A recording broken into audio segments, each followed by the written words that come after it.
Good evening, everybody. I see several of you are already watching. Got one watching on the simulcast on Tortoise Overland channel and 12 watching over here on HamShackTV.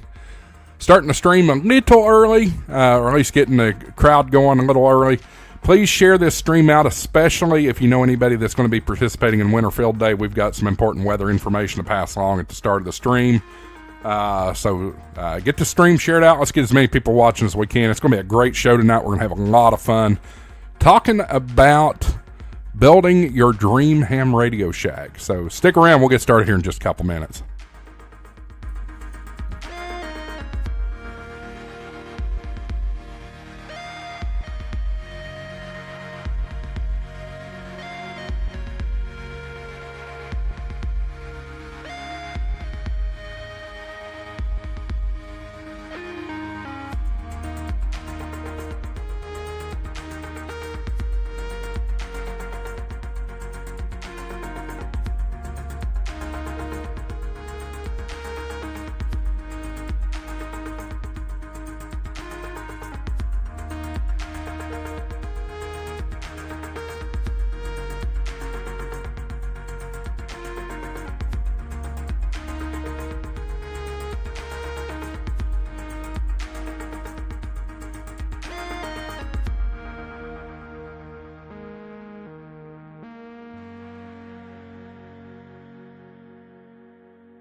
Again, see 15 folks watching. Appreciate y'all joining us tonight. Please share out this link. Get as many people watching as we possibly can. Got some important weather information and Winter Field Day information coming at the top of the broadcast. So if you know somebody participating in Winter Field Day, please get them to be watching this here in just a couple of minutes. Also, going to have a cool topic tonight talking about building your dream Radio Shack. And I know I'm not talking about the store, but I think we'd all like to have a Radio Shack store. If we ever had any retail belief in ourselves, I think that'd be a fun franchise to be a part of. Stick around. About a minute and a half, we'll get this thing fired up. Hit that thumbs up. Get the stream shared out. Let's get some folks in here. See you in a minute.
All right, folks, my clock says it is now 01 UTC, Zulu, Zed, whatever you want to call it.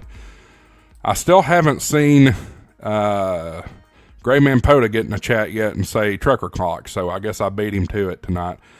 Let's light this candle, shall we?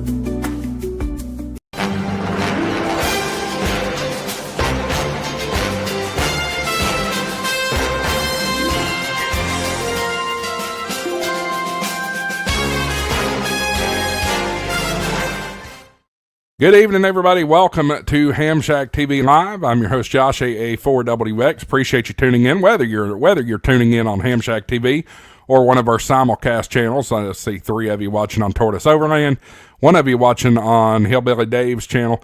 Appreciate y'all being here tonight. Make sure you smack that thumbs up button down below, as well as hit that subscribe button if you're new here. We appreciate all the subscriptions. We may hit 11,000 subscribers on tonight's stream, so we'll just have to see how all that turns out. It's been rapidly climbing, and a lot thanks to Chris Bowden and Physics Duck over there. That's really giving the channel a boost. So please hit the subscribe button, thumbs up button on whatever channel you're watching on. We appreciate you being here. Tonight's episode is brought to you by World Radio League. You see, I've got my proud shirt on. Appreciate them for sending that to me as a Christmas gift. Folks, if you're interested in a great logging software, check out my friends at World Radio League. I think you're going to like what you find. Very, very interactive, very fun to play with.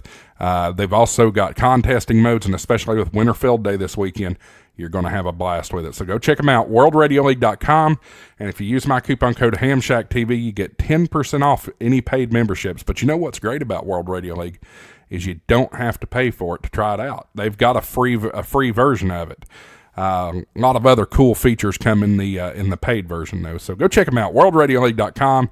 Tell them I sent you by typing in coupon code HamShackTV. Appreciate their support of HamShackTV. All right, let's dive in. We got a lot to talk about here to starting out the show tonight.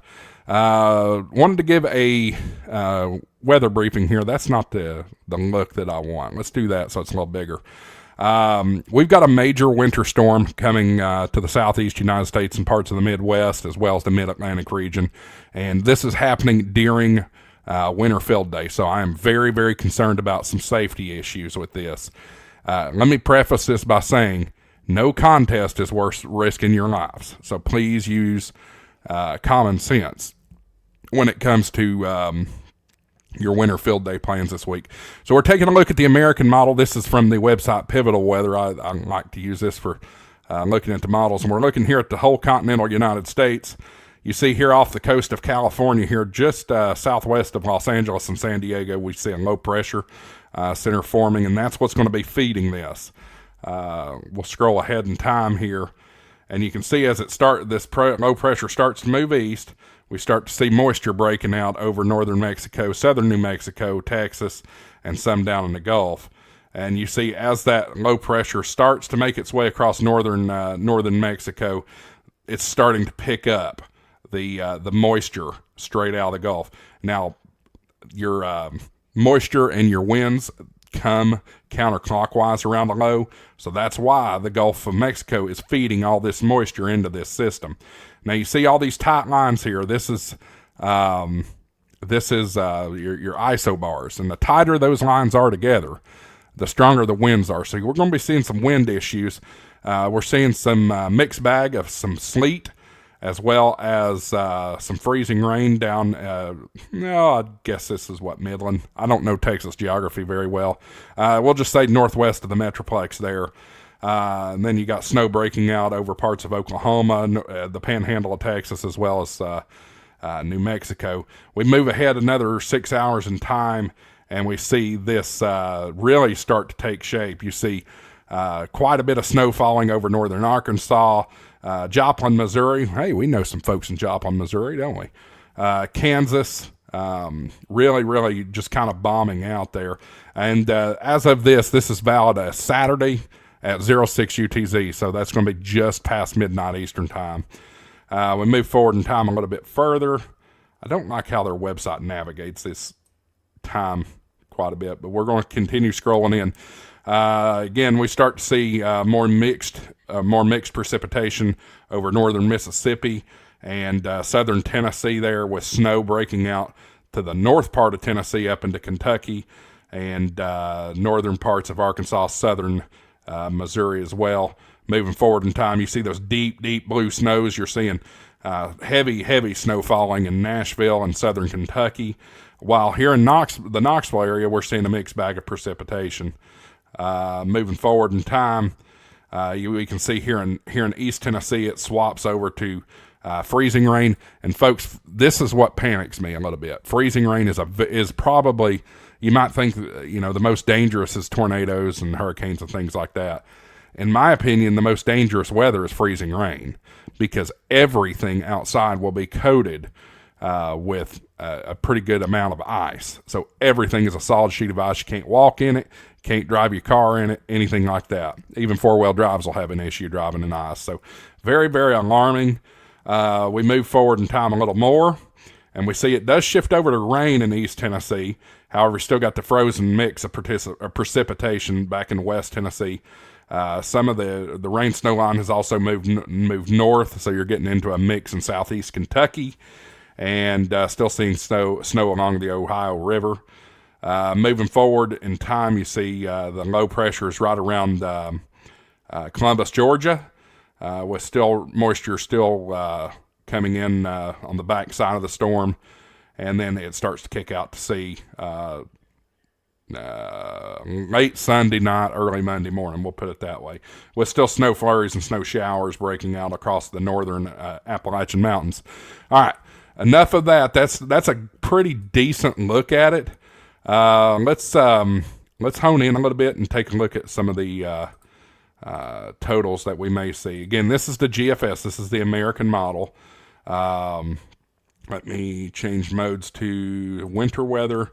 And we're going to first talk about snow. How much snow are we going to get? So that puts us all the way out to the end of the storm. You see, this basically is Interstate 40 and northward, where you're going to be seeing the most snow. Kentucky, northern Arkansas, eastern Oklahoma, West Virginia, all these places. You're in for it. You're in for a very, very large snow. It is appearing. I'm not sure where this is. Maybe Jackson, Kentucky, 17 inches of snow. Back towards Richmond, Kentucky, you're seeing about 18 inches, so on and so forth. So that's one model. Let's go back to the one I'm most concerned about, and that would be the freezing rain. And looky there. Athens, Tennessee, you're seeing about 0.8 of an inch of ice. And folks, it doesn't take much ice to cause problems. 0.8 of an inch is about that. Imagine that thickness worth of ice coating your car, your sidewalk, your street. Yeah, you're not going to be able to drive on that. So this is very concerning. Northern Georgia, I think this is an anomaly, but they're showing 3 inches of ice around Cleveland, Georgia area. I think that's a little overpainted. Let's take a look at one other opinion on this, and then we'll get Marvin in here to talk about Winter Field Day. Let's take a look at the snowfall. This is the European model, the Euro as some people call it. And we scroll out in time here. Okay, so this is completely changed where we might see some snow setting, or at least a measurable snow up here. This is showing a swath of snow greater than a foot along the Ohio River up towards Dayton and Cincinnati and Huntington, West Virginia, Marshall University, all that area, and then also into southern Pennsylvania there. But it also keeps, Knoxville a little freer of the snow, and Nashville only with 2.8 inches of snow. But unfortunately, I'm not able to see the freezing rain potential on the Euro model because the Europeans want money, and I ain't going to pay for that. Sorry. Give me some super chats if y'all want me to pay for it. But anyway, where there's the absence of snow, you're going to have frozen precipitation right there for sure. And we'll depict that on the on this, show you what that looks like. See all that pink? That's all frozen. That's ice, freezing rain, sleet, that kind of thing. The good thing about the Euro, though, is it's trying to convert this over to rain in East Tennessee and eastern Kentucky. So maybe that might mitigate some of this. Here's what I want you to do at the end of the day. I can show you models all day long, but the fact of the matter is, if you're anywhere from, let's say, Indianapolis all the way down to Atlanta, maybe Montgomery, Alabama, parts of Mississippi, folks over in Arkansas, Missouri, and Oklahoma, and parts of Texas, you need to be paying attention to this. Go ahead and have a plan ready. I want you to think about backup communications, because if you're got all that ice out there, there's a good chance you're going to lose power, and maybe even cell phone towers go down. I don't know. But think about backup communications. Think about an alternate heating source. Maybe you've got a fireplace. That's great. Use your brain with that fireplace, of course. Wood-burning stoves are good, things like that. But have an alternate way of having being able to stay warm, keep your family warm, and that kind of thing. And then also, milk and bread alert, folks. Go get your milk and the bread. You need to make your milk and bread sandwiches. I know here in East Tennessee, a lot of our stores have already been cleaned out of milk and bread, so best of luck to you. But tomorrow, if you can, get out to the grocery store and get what you need, because you may be stuck for a few days, if we're being completely honest with it.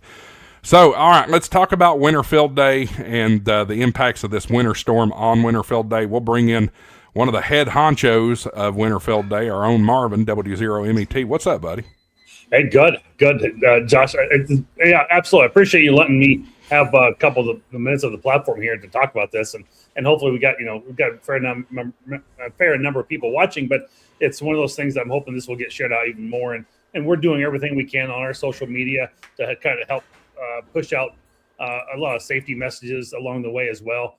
We've had a lot of people start to cancel their Winter Field Day plans and events. I saw somebody in the chat say, yeah, our club's canceled our Winter Field Day plan. So while let me address that first, and we'll come back to the safety side. So while your club or you may have other plans that you're going to be outdoors, or you're going to be operating, mobile or something, and now you're going to be at home operating, you can still, you still can stick up that wire antenna. You can still operate from home, and you may not be able to complete your objectives, but you can still participate in Winter Field Day from a home perspective. So don't think just because your club canceled or you got to be inside now because of weather and the significance of the storm coming to the southeast that you can't participate. So I want to make sure people say, well, I guess I'm just out. I'm not going to do anything. So you can still be 100% active for sure, like a newer or N3WER ham radio arm Rosetta. So I think that's great in the chat. So then now let's go back to the safety part of this. So, I put a message out earlier this week, and our first thing is, yes, no contact is ever worth losing your life over. It's just not worth it in the end. And for people that are going to be out operating, that's, we can do it. We got it, this, that, next thing. We want to make sure you got plenty of heat, first of all, because you may be stuck out there for a day or something additional. If you get stuck in lots of snow and they just can't get to you, whatever, or you're pretty remote, if you're up in a hillside or something, you could, definitely get stuck. So make sure you got plenty of food and heat with you to help survive. We don't want someone losing a life over this because they got stuck in a blizzard or something. Or if you're getting to that point, just cancel your operations and get out of there. You can always come back after equipment later. If you need to go, you need to go. For people who are going to be traveling with the ice, like Josh said, I don't care if you got forward drive or not, you're not going anywhere. You're ending up in the ditch, and we don't want you going off the side of a cliff or down, hurting yourself or your vehicles, either one. So we are making sure we push safety from the get-go on all of this, because we understand the significance of this storm that is coming through, and we want to make sure that our operations are not going to think somebody they have to do it. This is completely obviously voluntary on your side, and we always want to make sure people are being safe. No matter whether they're doing a summer POD activation or they're doing a Winter Field Day activation, but we do want you to make sure you're safe across the board, and we want everybody to come out well on this. So we'll continue to monitor. We'll continue to put out a couple messages, and the other thing is, I've also been thinking about this perspective of it is, make sure you got plenty of gas for your generators and things like that as well, because you also may need to conserve this for your own well-being at your house or wherever you're staying, your cabin, whatever you might have, because if you do lose power for a day or two, you need to make sure you got plenty of your own supplies, your own battery backups to power your phone, whatever else you need, your clocks, maybe a refrigerator. So you need to make sure you got plenty of power for all that as well. So, do conserve yourself, make sure you've got plenty of that out there. If you got a solar panel, make sure it's, maybe working, but don't have it out because it's going to probably get covered in ice. So, but at least have it available after the fact. You can always still have it back there to start provide some power back to you in some form, whether it's, for powering your phone or just a radio or something. So you can at least get local weather, get local information, still talk to somebody if you need to. If you got stranded or you need help of assistance, that you've conserved your battery enough to be able to make that contact along the way. So those are our kind of main primary talking points at this point, and we just want to make sure everyone is being safe across the board. So that is good to have. So I just want everybody to be safe, and I just wish everyone the best of Winter Field Day. If you can operate, that's great, but again, you don't have to be outside to do it.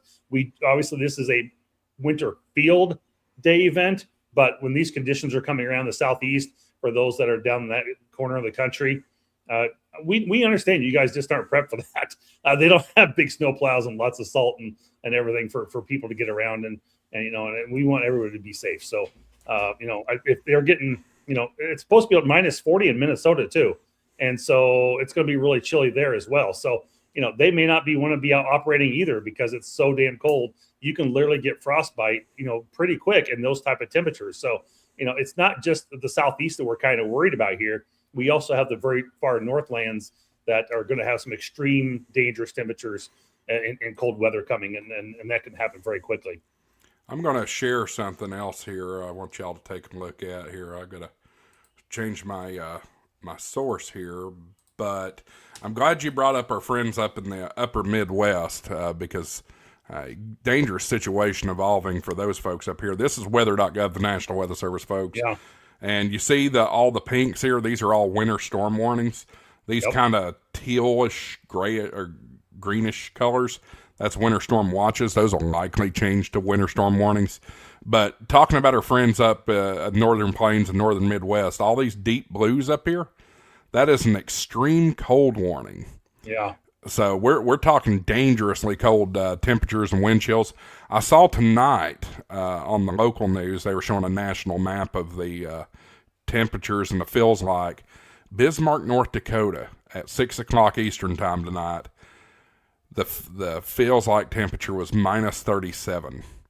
So. Okay. Yeah. I think Minneapolis was calling for minus 40. So that's what I saw on this evening news myself. So that's what I'm saying. It's got to be them as well, that we're not just worried about what's happening down here in Georgia and Tennessee and Kentucky and Ohio. We're also worried about what's happening in the very far north with extreme temperatures that are much colder than normal. So the thing is, people say, well, can you cancel it, or we can certainly cancel it, but we don't really want to do that because there's still people that can't operate. Could we move it out a week? Sure, we probably could. But the problem is there's people who have reservations at parks and buildings that they've scheduled to be rented for that weekend, or something like a community center and things like that, or a church. And so they've got all these already pre-scheduled arrangements to do that. And so it's not really practical for us to be able to either cancel it or move it out a week or something like that. So it could be happening another time. So it's just either you can do what you can do, or you have to try and do the best you can from home or indoors of some sort. Yeah, absolutely. All right. Any other thoughts before we move forward into the main topic of the night there? No, I just again, we really do want everybody to be safe and wish everybody the best of luck through Winter Field Day. And I also encourage you to maybe not everybody does, hey, one mobile, Minnesota, or one mobile Kentucky, or one outdoors Kentucky, whatever it might be. They do the exchange, but maybe as part of your exchange, talk a little bit about the weather. Make it a little bit more than that. Make it a little bit more conversation than just doing the quick exchange. Just to see what other people's weathers are, and go from there. And I like what Mike said, and that's the other thing, is that you can't reschedule emergency. And so that is part of we had that discussion last night too. One of my board members brought that up, is like, you can't reschedule that. So it's like, that's a good point. And so that's why we he mentioned that last night too. And I should have said something about that a minute ago, but thank you, Mike, for reminding me of that. But that's what we can't really cancel or reschedule somewhere. But we wish everybody the best of luck and want everybody to be safe. So.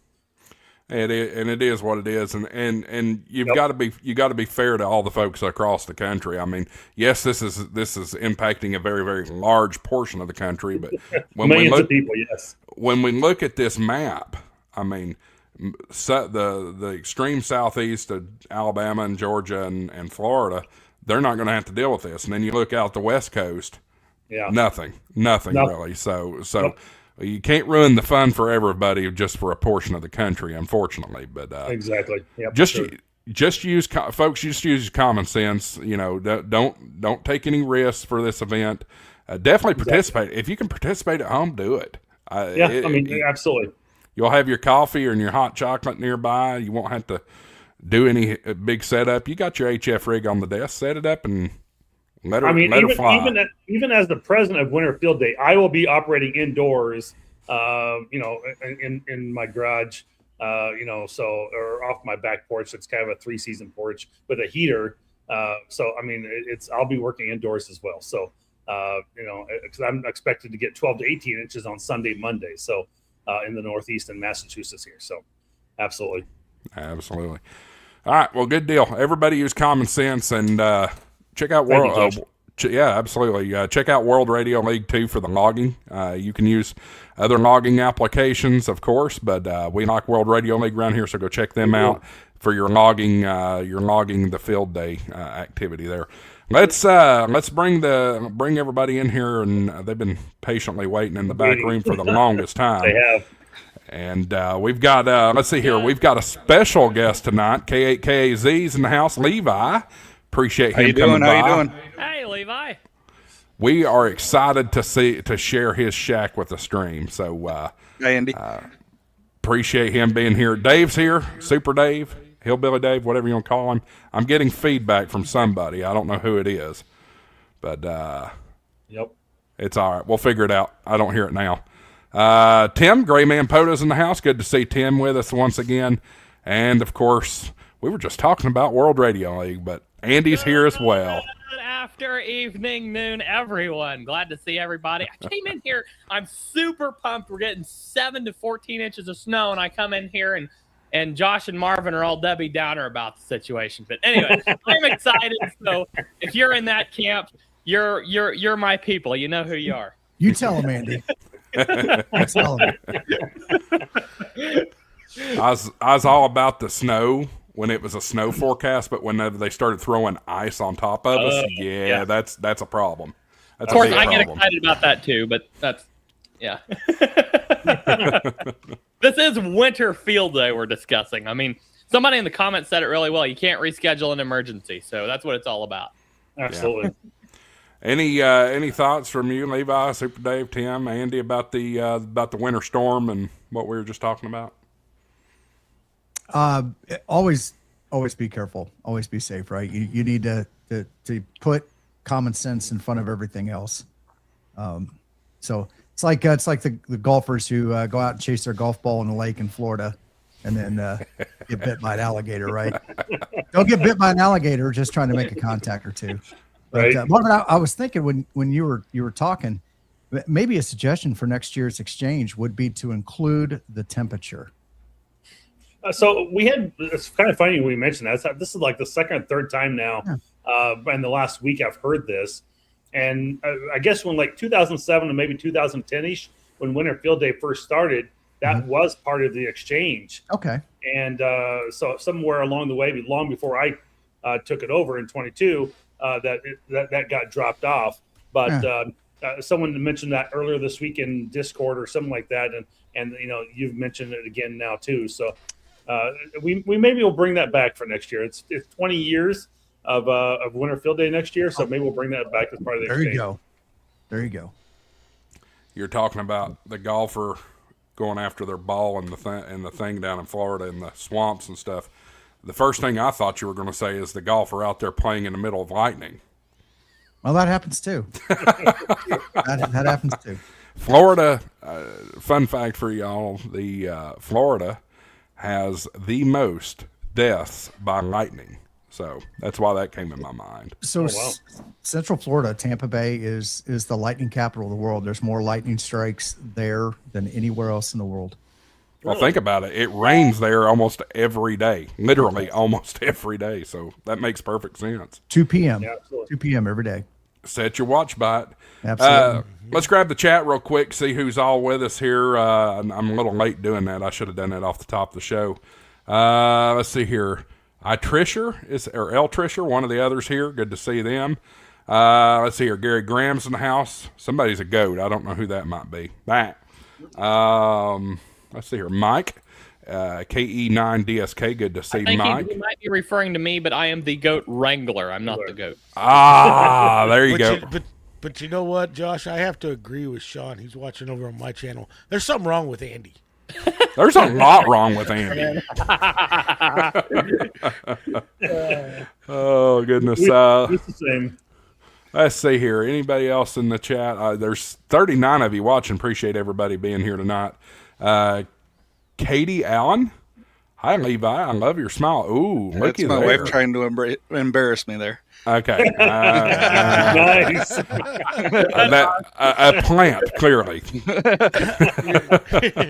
Your We have a trying to mole in the embarrass you? chat. We have a mole in the chat.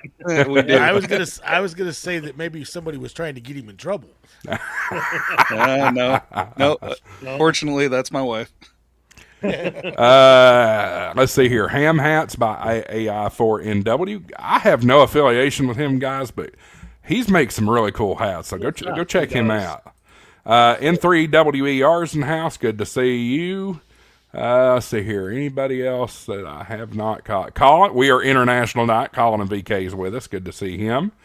Let's see here. Scrolling up. KE8 UFIs here. What were you going to say, Marvin? I was going to say, I'm waiting for that. Oh my gosh, the hat guy, his call sign. He had a tan hat at one point, and somehow at Dayton last year, I lost my tan hat. It's got the American flag on one side of it, and I'm waiting for that to ever come back in stock, but I don't think it's going to. I'm just going to have to go order another hat from him. But he does have awesome hats. It's got the raised embroidery on it. Mm-hmm. I did a video way back in the day on that hat with him, and it's super cool. So yeah, go order hats from him. You can find them on Etsy all day long. You know, Marvin, I think I saw that for sale in the swap section on QRZ. You probably did. I Probably did, over in the yeah. tailgate section. Yeah. There it is. Roger McKeon's in the house. Good to see them. Eric McCord. We all know Eric McCord, one of the founders of Winterfield Day. Our club canceled the Winterfield Day event. I can confirm that as well. My club has canceled the Winterfield Day event as well. Anybody else? I think we're pretty well.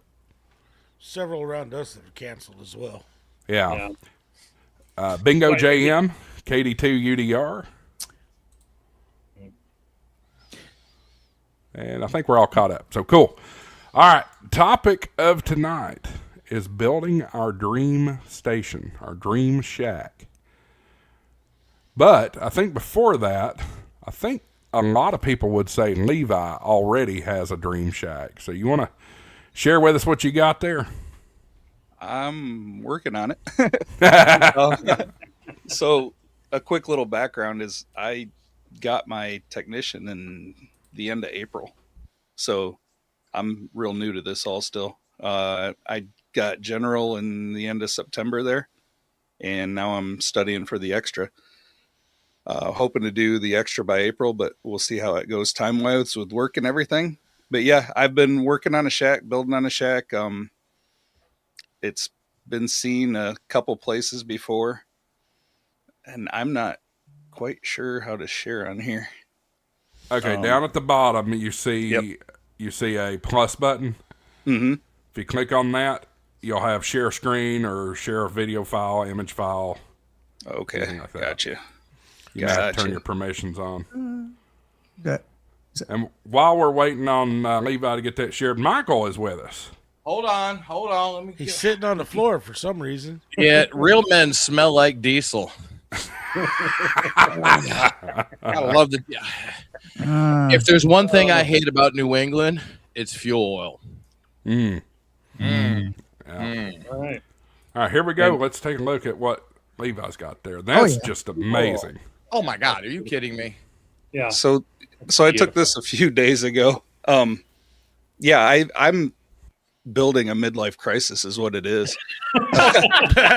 Yeah. I'm not going to buy a Corvette.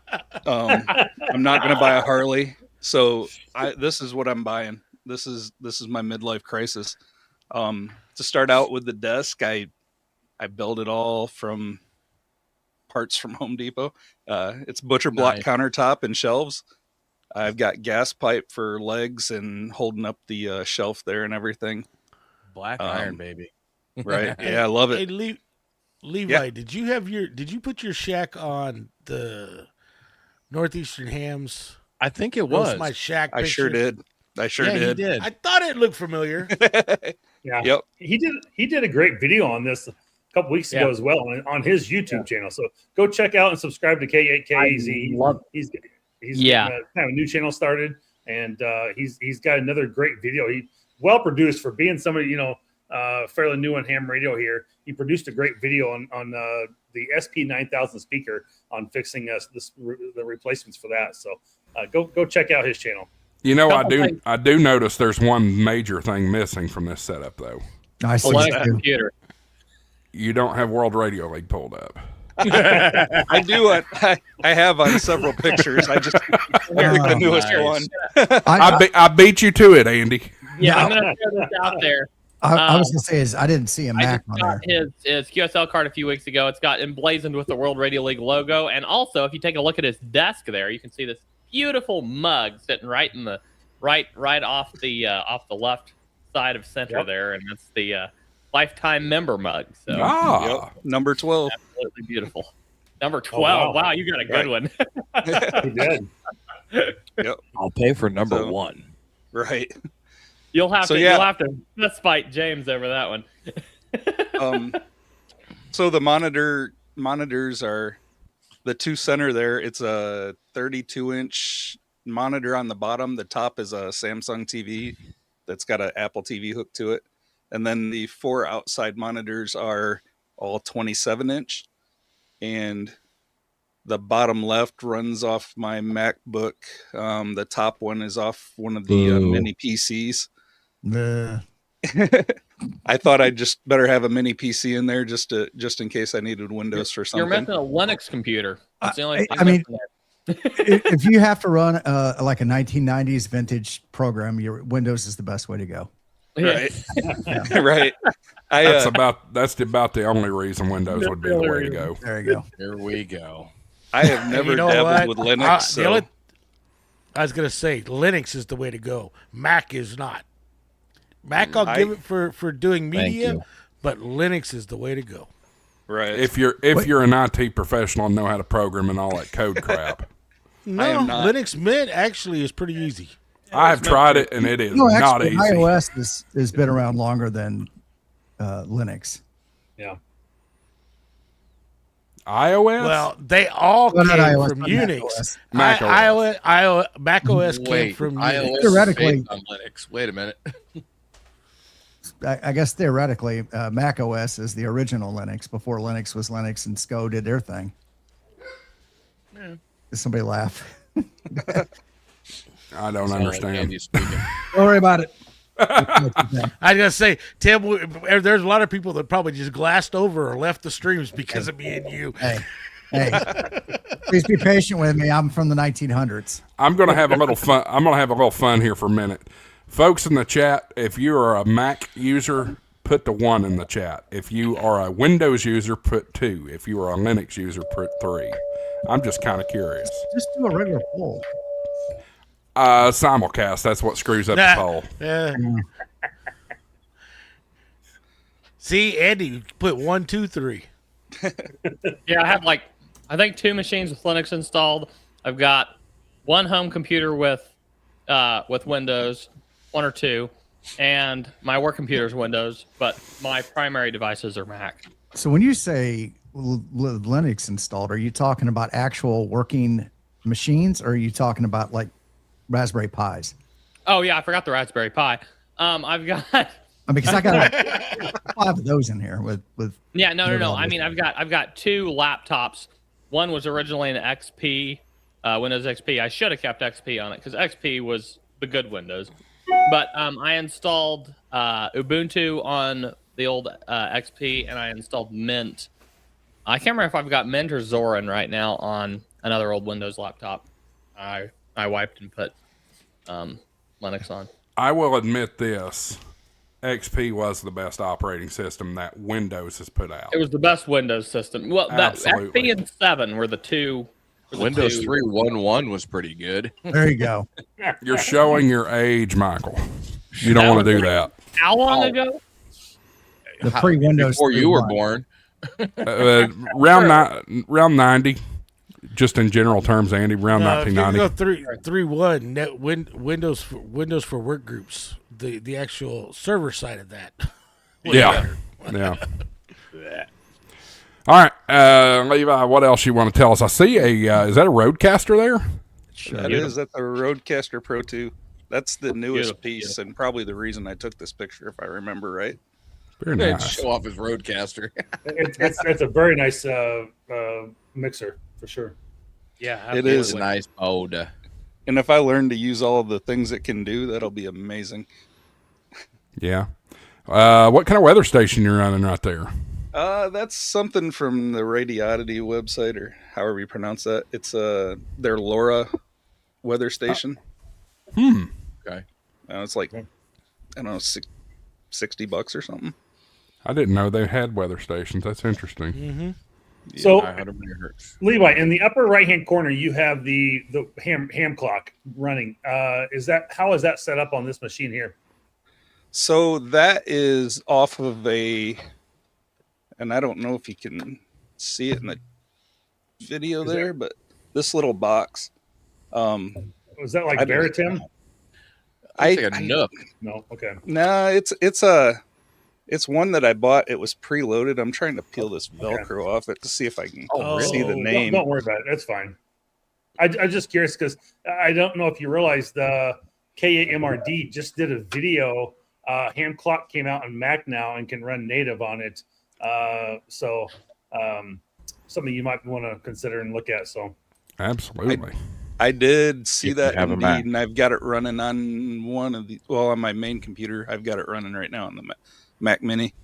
Okay. So, yeah, I haven't Yep. I haven't downloaded it yet myself, but Let me say this. You mentioned the Mac Mini, and I'll bring this up real quick. If you want to make the jump to Mac and not spend a fortune, the Mac Mini is the way to go. What a powerhouse computer for just $600-$700. $499, $499. I just did it 6-7, but anyway. All right. right. Oh, God, thanks. No. Marvin was doing it last week.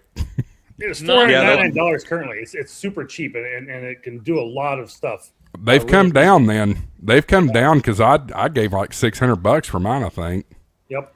Yeah, that's the model I got. It's the cheap one, and I mean, to be fair, you can't even buy RAM for that price right now. No.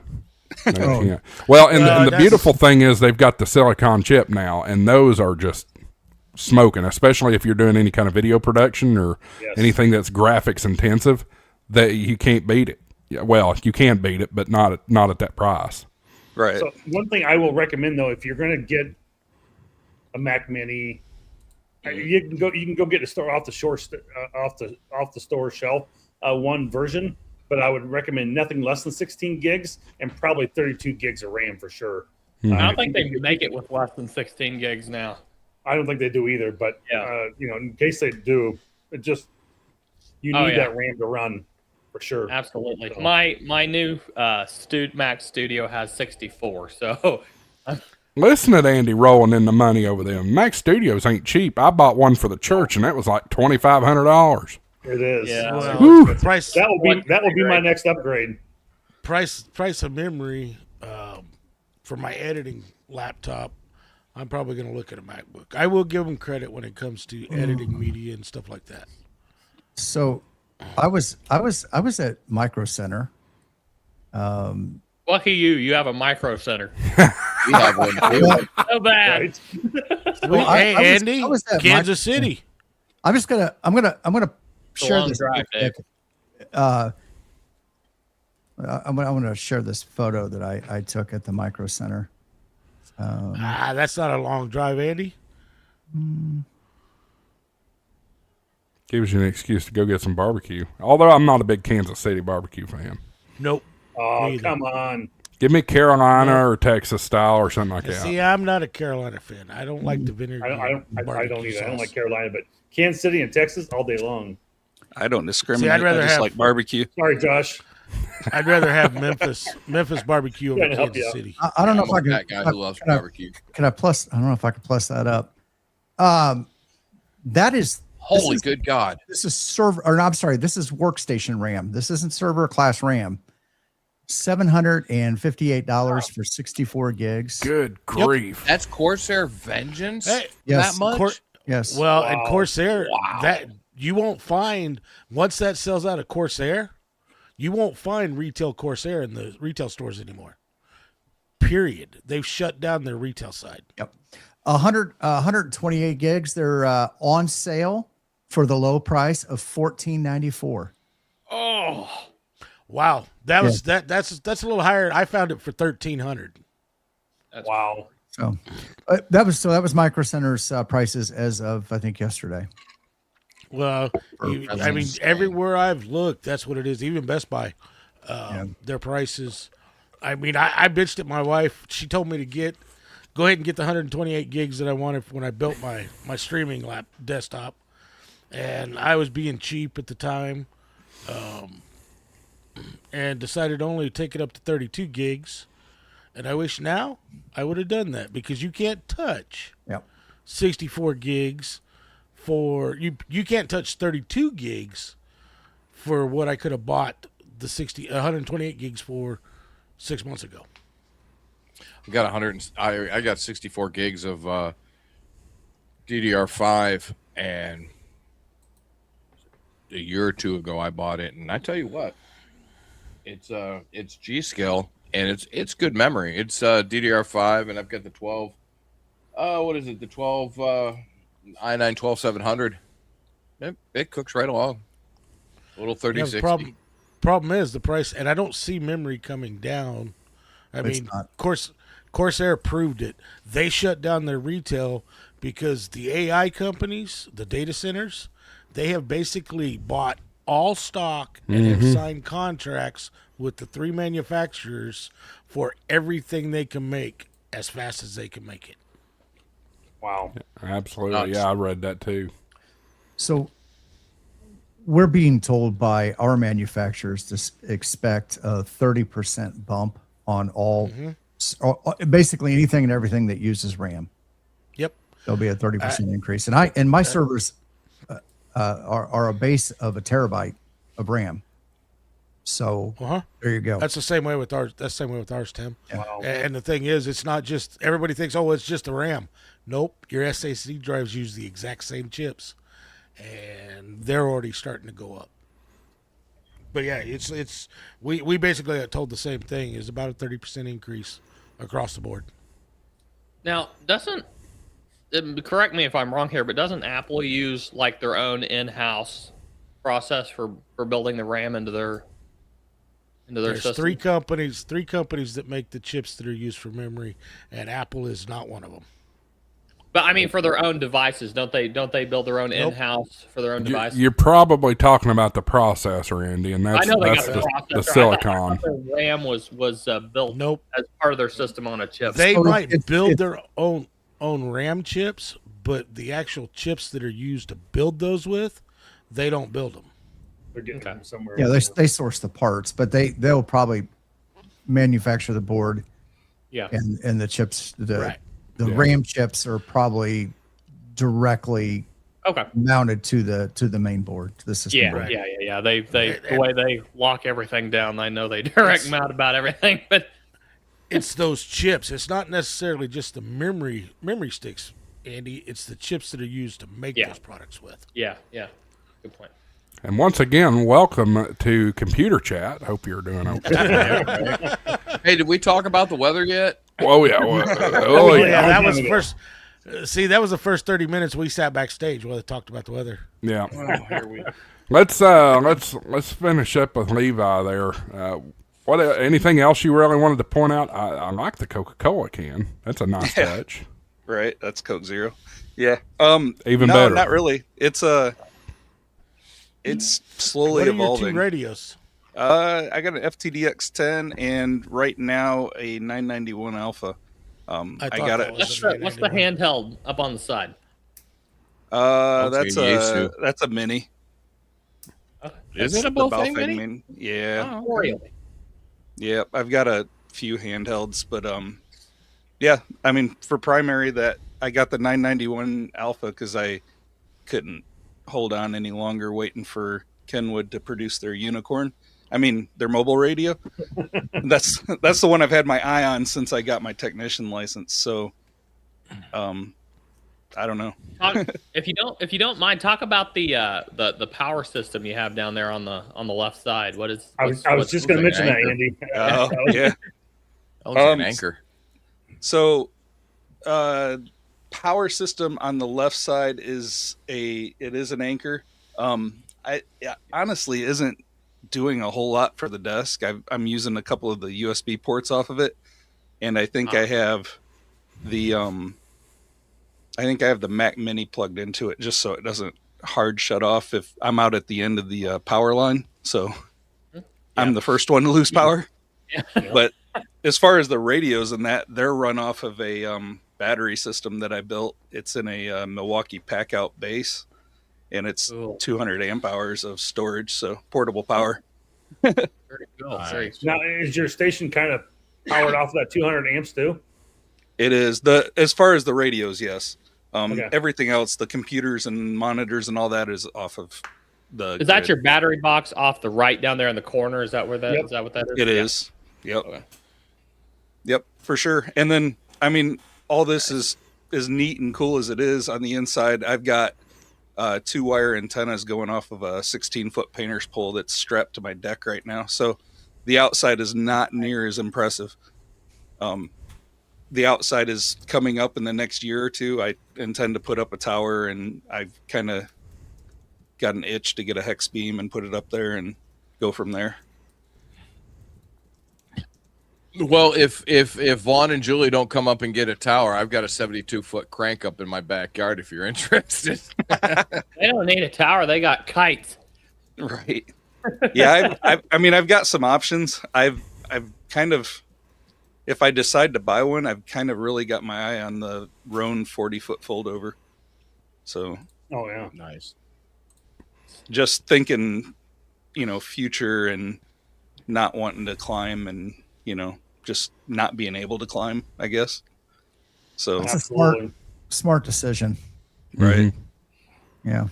And If you want a nice, that's my idea is I'm trying to think future when I retire here in a couple of years. And, part of it I haven't brought up is I'm a veteran. So I've kind of destroyed my body in the military. And, so I'm starting to feel it quite a bit more and more each year. So thinking about the future and, making it easy on me to keep doing this hobby, cause I've absolutely fallen in love with it. And, anything I can do to make the future part of it easier so I can continue operating is what I'm trying to do. Welcome to the suck. Right. Right. Yeah. What branch were you in? Army. I was in Army aviation. So, Oh, right on. Yeah. I was in the Navy. Did you fly or fix? all of the above. I was crew chief on Black Hawk. Nice. So, Wow. Yep. So I did a few years of flying, a few years of fixing, and quite a few years in the maintenance office running the maintenance for the battalion. Nice. very nice. Yes. You One mentioned other- you mentioned Go ahead. you mentioned getting your antennas in the air. I can confirm that Vent's top rail works beautifully for that with some guy wire. So for a tilt over mast, it does a great job. Right. Marvin, if you could give me Andy? just a second to ask a quick question. What's the yellow box that's about dead center on your That's a setup KVM there? switch, sir. Okay. Yeah, nice. that's a just an AB data transfer switch, and Okay. literally I need it's selecting which of the two radios that I'm sending signal to. Oh, very That's nice. even better. Right. Yeah. I want to look into that. That's cool. But Andy, you recommend the top rail? Top rail's not going to hold up a hex beam. Oh no. Yeah, if you got a hex beam, no. But if you're just trying to get like an input half-wave in the air or something, then it's J-pole, Yeah, vertical, whatever. something like that. Yeah. quarter-wave ground plane for 2 meters, whatever. Yeah. So real quick, I believe that speaker is just to the left of the 991 with the SP9000, and that's what you're actually using to power your computer, your Mac Mini with for audio coming from that. With those 2 new speakers in there on that modification, how is that now? The new speakers are great. In that video I show the difference between them, and it's unreal. I feel like the magnet on the new, I think they're called Phonema speakers. Well, they were much bigger in that video for sure. I could tell the difference. Right. It'd be curious to see be curious to hear the before and after audio. Right. And I didn't think to record the before, but basically once I hooked up to the mixer and started running the computer audio through the speaker and everything as well, I was getting a lot of it was topping the speakers out. They just couldn't handle it. And then so when I replaced it with these, it is much better, much more clear. I can get the volume up quite a bit if I'm listening to music or whatever it is. That other round speaker that's kind of in between the SP9000, right behind the Coke can, that's an old Amazon speaker, and it's a kind of a powered sub almost. And I was using that before, and I can still use it. It's still hooked up, but I'm just trying to simplify it and run everything through the mixer. So I've got kind of control, because the radio audio is going back in through the mixer, and then it can go to the computer or to the speaker or both. And it's super slick. I mean, I saw that video of yours when it first came out a couple weeks ago, and I mean, it is a very impressive setup that you've done as a kind of a first time setup for being someone new into the ham hobby here. This is very, very impressive. Yeah, it is quite a setup that you've got going here with all the different features from the radio being displayed, the ham clock, weather, a TV, Windows computer available to you. It's very clean, and you've done a great job hiding cables. Yeah. I need to hire you to do some cable management for me. Right. Yeah. Go ahead. Sorry. Oh, they're all tucked up under basically around the back edge of the cable. I've got some. I build them out of the same pipe, but they're basically a cable race that's back there that I can run, or all the cables are running through. I've still got some cleaning up to do over on the right side there, but it's getting there. Yeah, it looks sharp. And is the top? So your bottom triangle is you said it was butcher block, but what is the top piece is made out? Is that butcher block too? It is. It's butcher block shelves.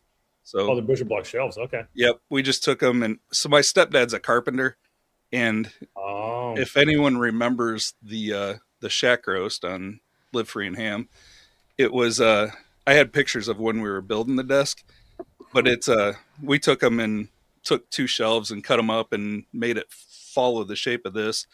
The desk is just cut at 45 from the sides. There is quite the big triangle behind it where I can slide up under and stand up behind it to work on stuff. Oh, nice. That's good thinking. Right. I was just thinking. Yeah, I didn't agree with old Grouch. He kind of roasted you, saying you bought your shack. No. Oh, I for an extent. I mean, to an extent, I did. I don't know enough to build the stuff yet, but yeah, but you fully expected. You built the desk. You built the desk, and to me, even though there's a lot of bought equipment on it, to me, you still built it. Oh yeah, I think you did a fantastic job. Absolutely. And I know Paul. I'm just razzing in case Paul comes in, because I know Paul was doing it in fun.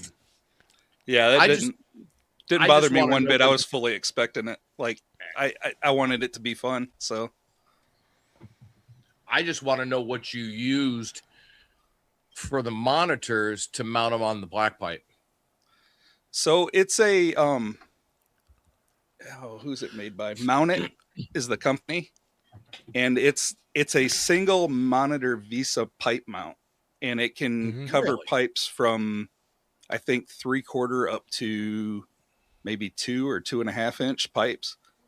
And it's just a clamp with a Visa mount on it that can go over that. And so it's a single mount for each one. At first I was going to try to line them up and get the seams all, perfect and everything. But then I realized that on the top, I needed to angle them down for better visibility.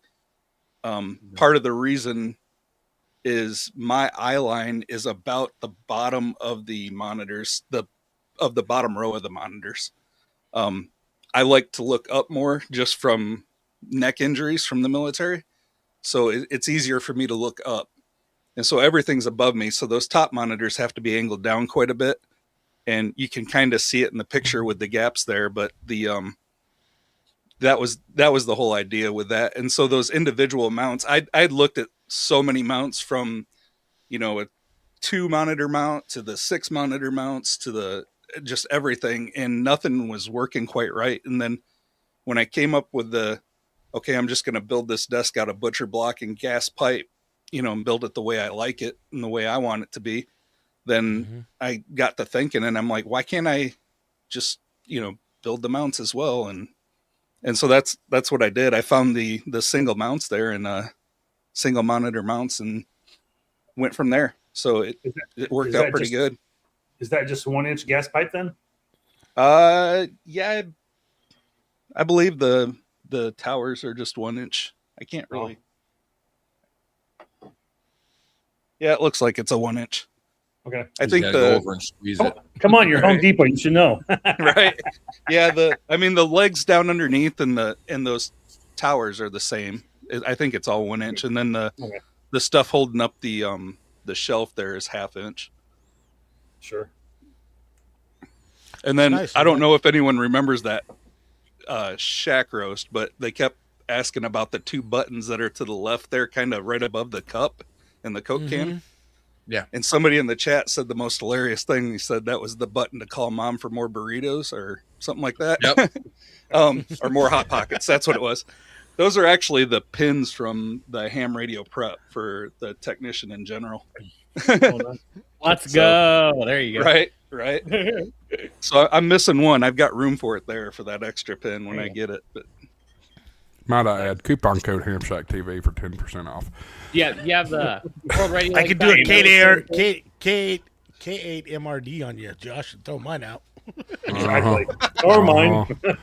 You get to do that because you're simulcasting.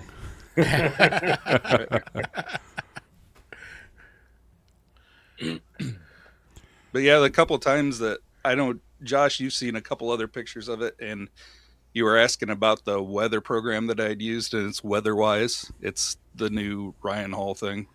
When he came out with it, right? I know. When he came out with it, I tried it, and I actually like it pretty well. It does a lot.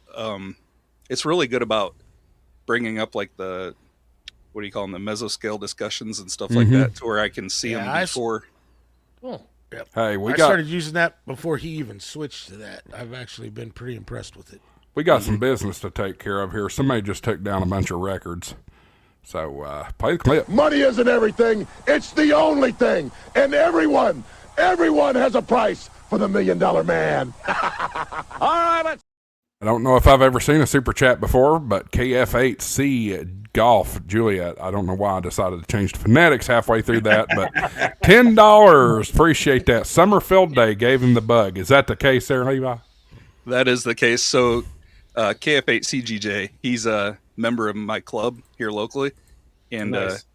yeah, he's one of the guys. We pushing each other for everything. They just got me. I just in the last week started with FT8 and learned. It's my first digital that I'm really messing with. So I've been learning that, and he got me into the the FT8 battle. And so yeah, I've been been getting into that. And but yeah, summer field day, man. I was still a technician at the time. Got to operate on the club call sign a little bit, and I was hooked. And that really pumped up my studying to get the general done. Josh, the Levi, reason the reason you switch to phonetics mid-call there is because it's almost impossible to say KF8CGJ the first time fast without thinking about it. I guess that's what it was. My brain was just not processing it. Hey Levi, if you're gonna do Battle Royale, get WST whatever it is. Z. Oh, Yeah, Z. Z. Yeah. Get the Z, and you just Okay. set your computer up to auto call. Right. I might need to catch up with those guys. They got about a month head start on me, so I'm a couple thousand points behind. I'll say Sean knocked it out of the park with that. Yeah. I'll note too that folks may notice that the ticker has changed. We have a new leader in Super Chats for the year, the month, and this week, KF8CGJ. I did it that time. There you go. So y'all can still take that down pretty easily. $10 is $10. It ain't much. So we appreciate all the support of HamShackTV. Ain't that gratitude for you? No, I'm kidding. That's harsh. All right. Anything else you wanted to share on that, Levi? I'm good unless anyone's got any questions. Well, I'll ask you a question. Since this is talking about building your dream shack, is there anything out there that you would want to add to your shack? Honestly, I am thinking in the future. I would And like that doesn't mean a hot tub or something like that. Right? No. Why not? Because you get such bad RF in the shack with one of them things. I mean, Radio wise, the big thing is I'm going to be keeping an eye at the next flagship models that come out. I want to see improvements like we're on the 7300 Mark II. I want to see it just step into the current and out of the past. As far as having HDMI, having modern hookups, modern features. I really like the idea of what their ICOM's doing and what this Kenwood Mobile is supposed to be, where it's just a lot easier to do all the different things. That's kind of a pet peeve of mine. Is I don't know what it is with ham radio, but it seems like everything is made to be difficult up until like the Mark II come out, or So I'm going to keep my eye on the next flagship models that come out, and if they make those improvements, then that might be me buying my last radio as far as HF. Other than that, outside the, I see you shaking. You'll never buy your last radio. Right. No. You'll eat those words pretty quickly. Yep. Hey. Other than that, outside the shack is what I'm thinking, and it's the tower, the antenna, I'd really like to probably set up an amp as well. But that's going to be another year or two down the road at least. Yeah. And you're not wrong. You're not wrong. That's why I'm so high on the 7300 Mark II. Is that radio alone, being a budget-friendly model, is really bringing HF into the 21st century, which is needed to be done forever. Forever. So I've got a question for. Go ahead, Andy. one last important question, Levi. Have you power pulled everything yet? I have. Awesome. Indeed. There you go. That's the right answer. With that aviation maintenance background, I wanted consistent connectors, and I've power pulled everything. Powerful everything. So Josh and Tim, you guys both have the 7300. Yeah. And you've got the Mark IIs. You've had a chance to play with that. You've got, I know Tim has a flex. You have a flex radio too, right, Mark? I do, Tim? yes. Yeah, I thought so. So the thing is, I think what I'm looking for in a question here is, the 7300 is Mark II is definitely an upgrade from its first version, and it has a lot of capability. But I think the one thing I really like that I'm looking for in future radios and really taking them to the next level is that you can have a radio like a Flex.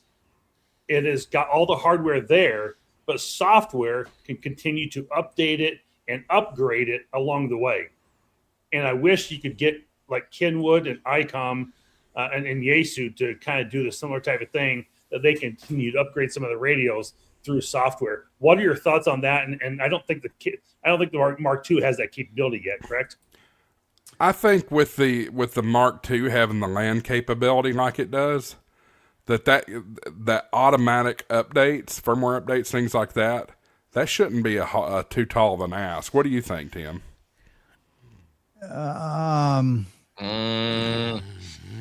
Yeah, here comes the IT, the security side of it. Right. So there's two different mindsets in manufacturing of radios. You got the Chinese manufacturing model, and you got the Japanese manufacturing model. Right. They want a working product that goes out the door that has very minimal problems. And so, unless you're a Yaesu with the FT1X. Yes. So you will see very few firmware upgrades. They are shifting into software-defined radios, and maybe that will come in the future, but it's getting the mindset out.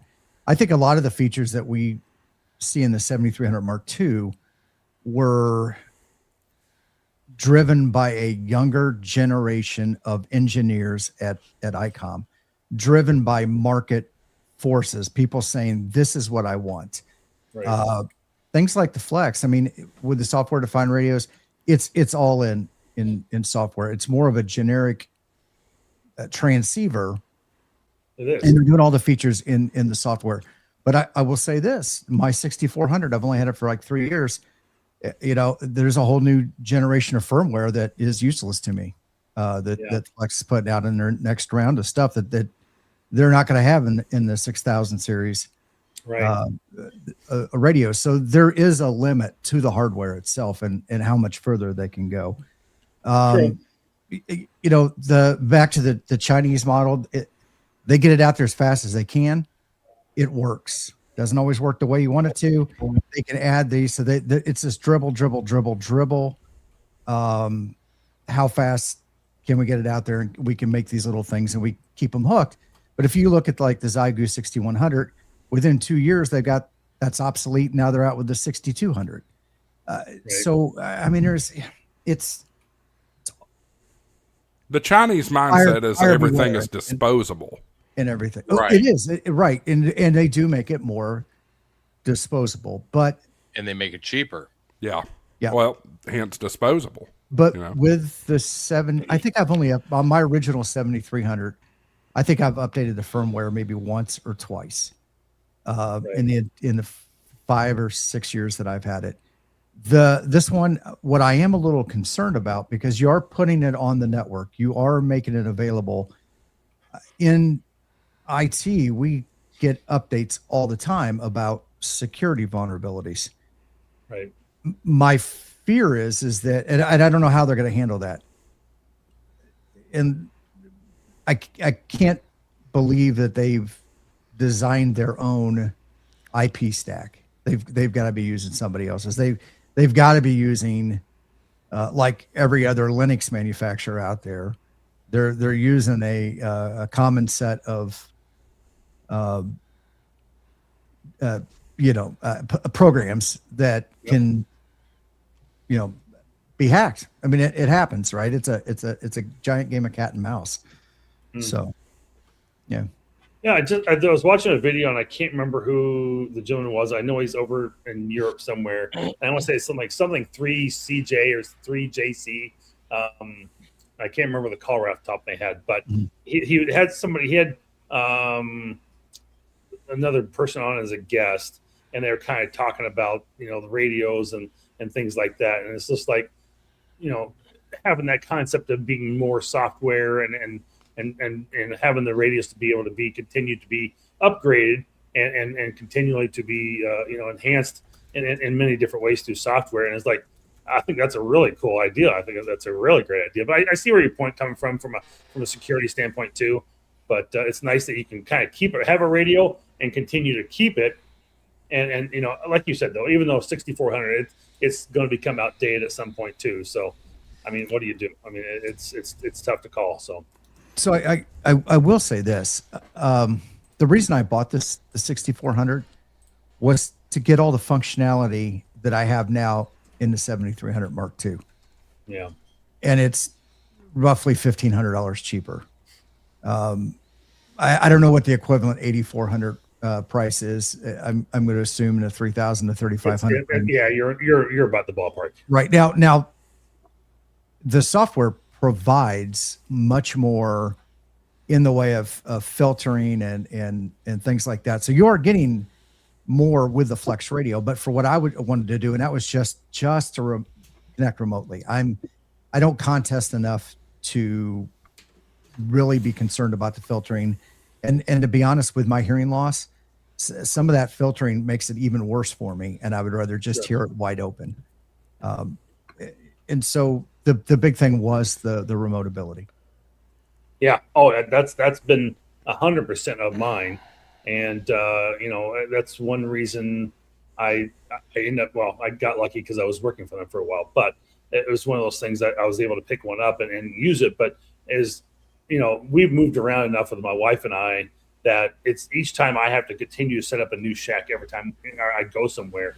Yeah. And so having to have one station, one location, and I can just remote back into it and just use that all the time. Yeah, you got to depend on internet for that. And I still have an FTDX standard at a 705. I still got some analog radios too that we can certainly use. But having that ability to be able to do the remote operation consistently from anywhere. I mean, I'm actually sitting here right now running FT8 on my phone, using smart SDR, and making contacts. It's like it's I can hit a button every few seconds and it's good to go. But I'm working out of my station in Wisconsin, which is cool. So. And even like Travel and Ham brought up is like he was talking about the having the issue somebody's keying a radio. Somebody's keying a radio, and I'm not even close, so it shouldn't be affecting me. Watching Andy's face, Andy's like, "Don't look at me." I'm gonna go. Are you guys hearing that? I've got everything turned down. It's the RF getting in your mic. It's the RF every time you key up. It's a CW key, so there you go. Yep. Travel and Ham was talking about on QRZ about the different QTH changing every time, and it's like I don't have to worry about that issue either. It's always at one location and it's done, which is kind of cool. So yeah, but that's my initial.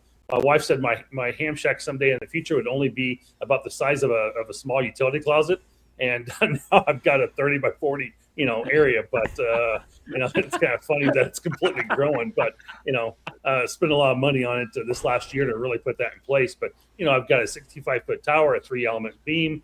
I've got a hex beam that's on a rotor, and then the 65-foot tower will be on a rotor later this spring as well. But it's nice to be able to have that capability and be able to just, run remote from anywhere I want. And I'd like to be able to play with that Mark II at some point myself and see how that works. Marvin, I want to do something we haven't done in a while. I'm going to bring back the trading post for just a second because I need to get rid of something here. Those of you folk, please tell me it's a modern Morse CW key. No.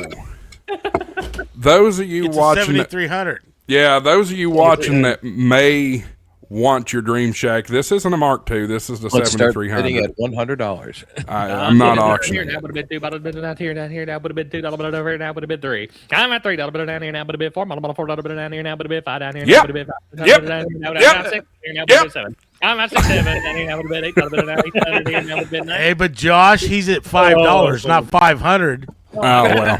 Anyway, I thought it was $5,000. This is my 7300.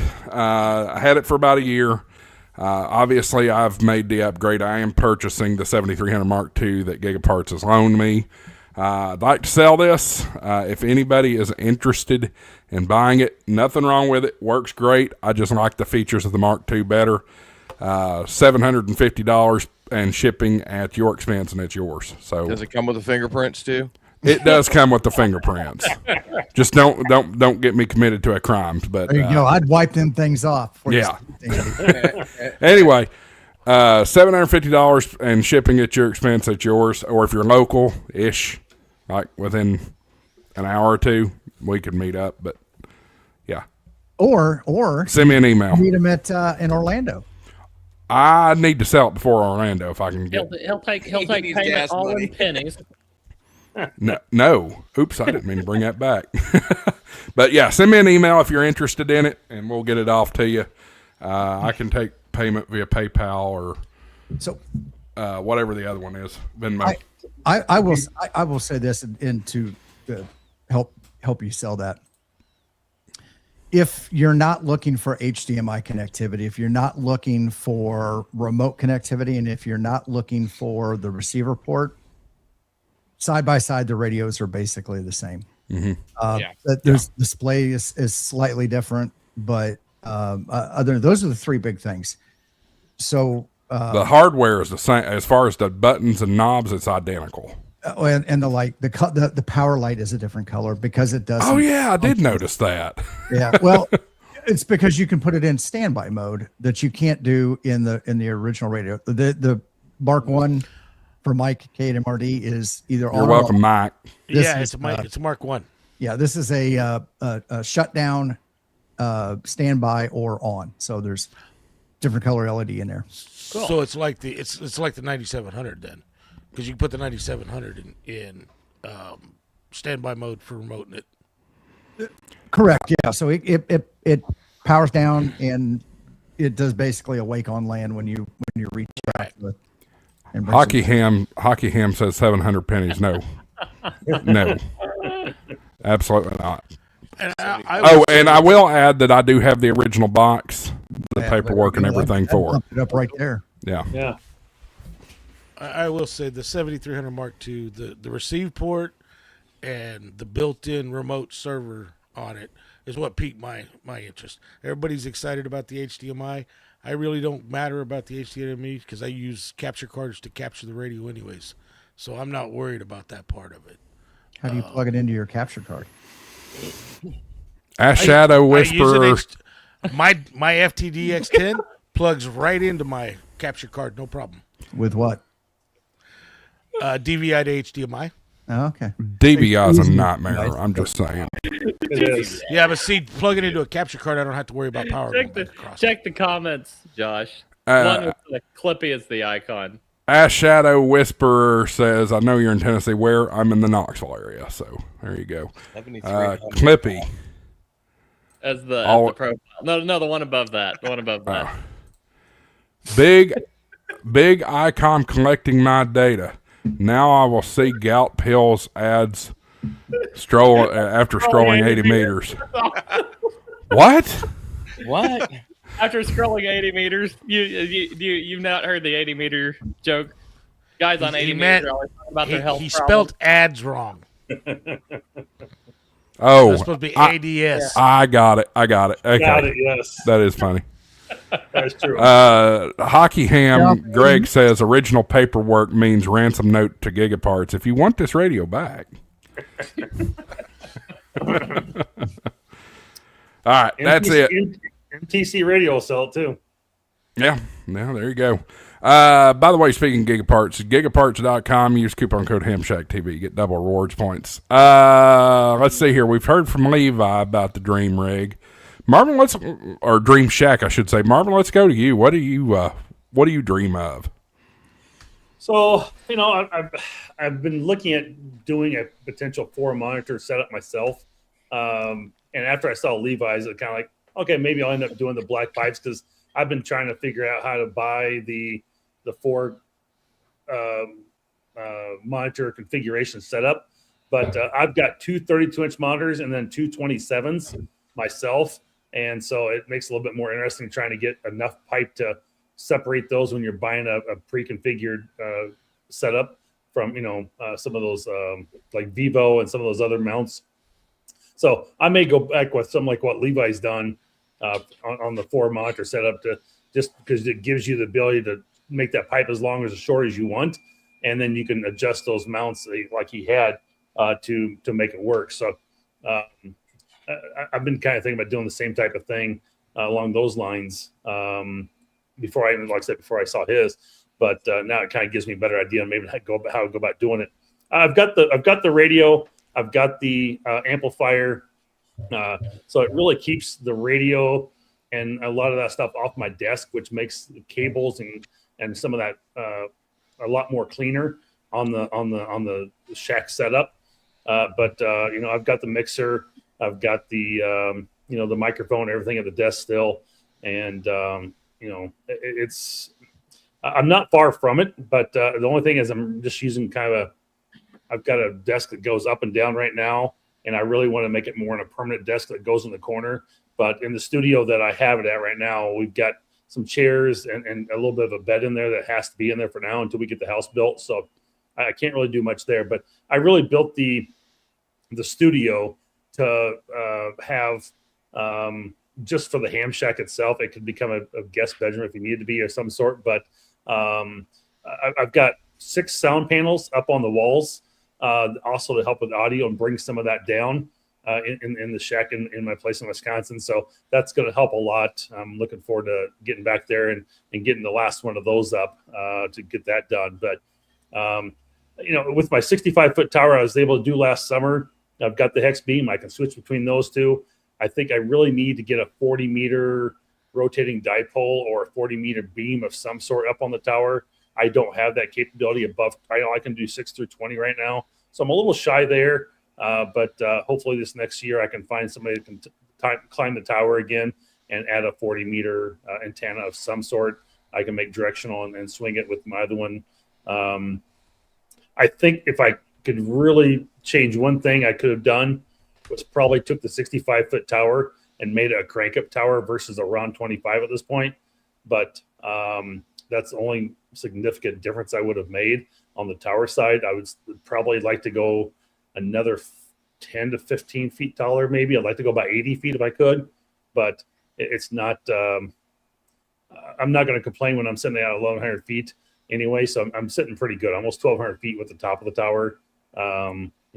So I'm pretty close to where I want to be. I'd probably just have to add, I've got the one Mac Mini that doesn't have enough ports on it to control 4 monitors. So I have to, I'm going to have to I'm going to either upgrade to the studio or I'm going to try and find something else that will allow me to add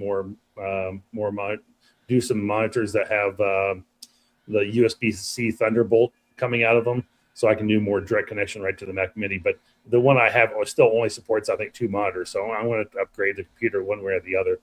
So I'm typing something at the moment, so if you could take yourself down full. Oops. Gotcha. We've got that's some really cool stuff. Let me interrupt the stream here real quick. We have some breaking news.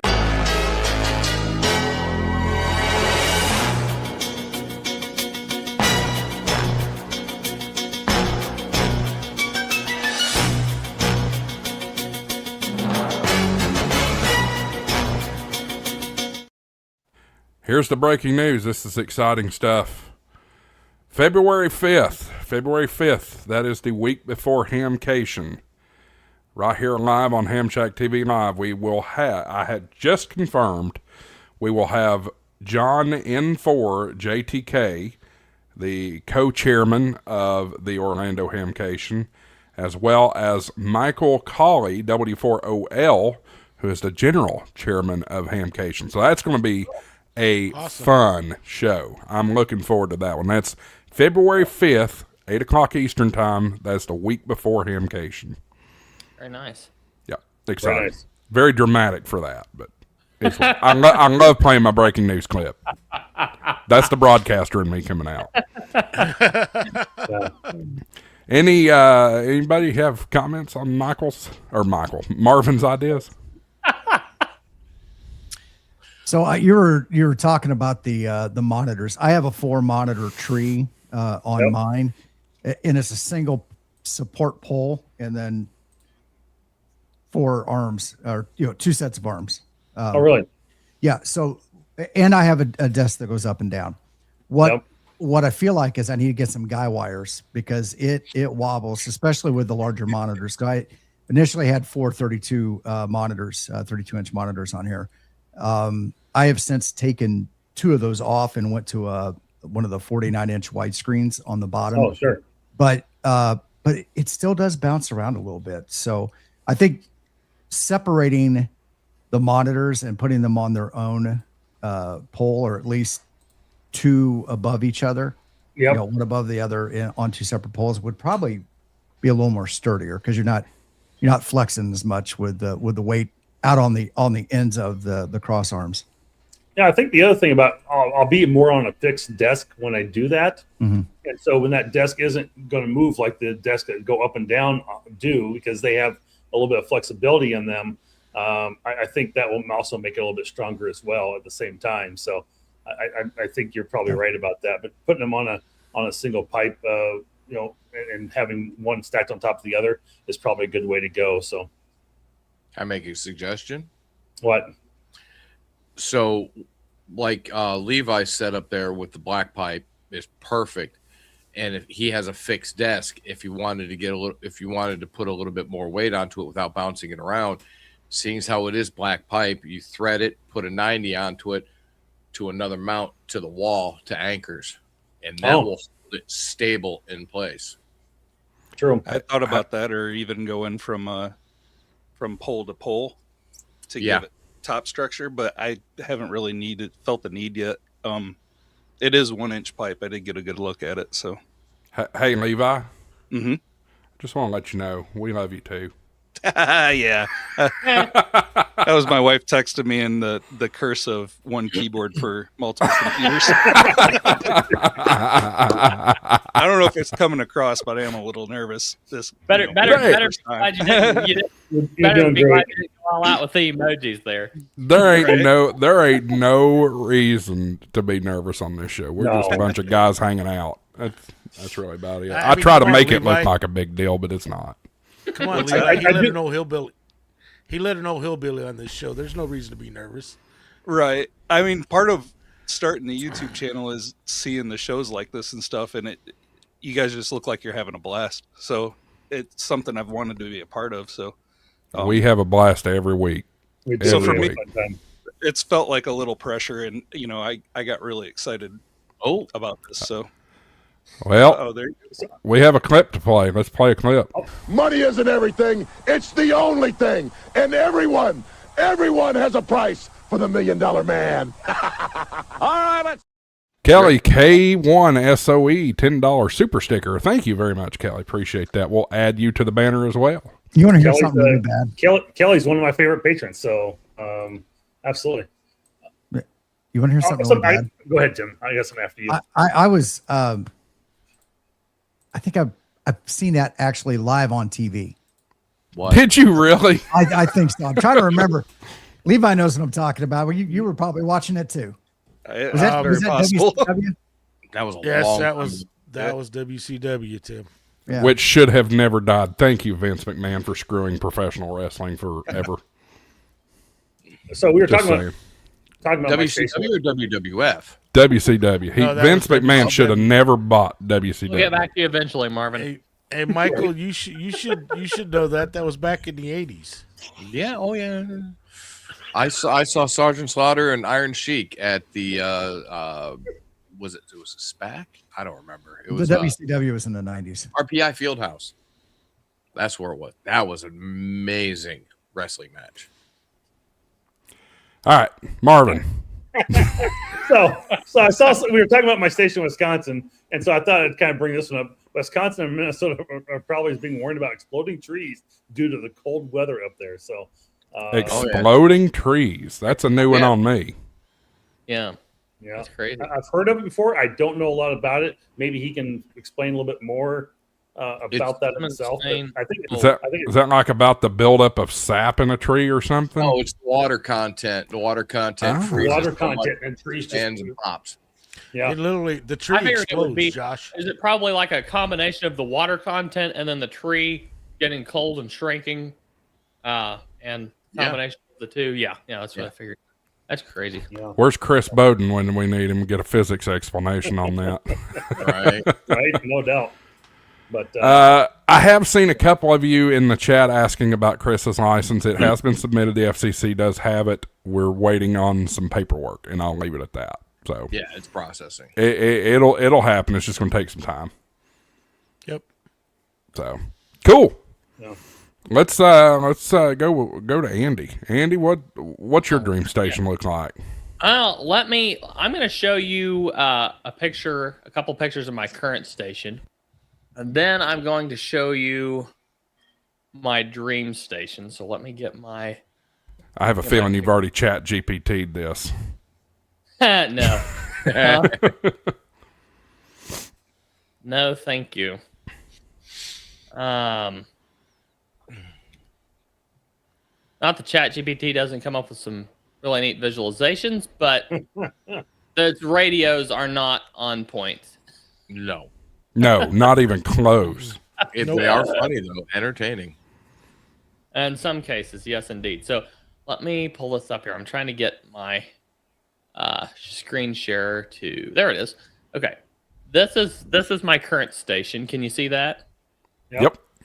Okay, that's my current station. Ask any questions you have. I got a picture of the side over here too. I'll show you that in a second. But the two pictures I turned around for family privacy. So I've got speakers, of course, are PreSonus Iris 3.5s. I have the 756 Pro 3 in the middle. And of course my Mac Studio just off the side. I've got a Pudakig CW paddle as well as a CW straight key. See here, what else do I have? I have the Leobog mechanical keyboard right in the middle. I just replaced the switches in it with some tactile switches, and I used linear switches for quite a while, but the tactile switches are insanely good. I love them. Andy, So, I'm face palming because you're a trackpad guy. Ugh.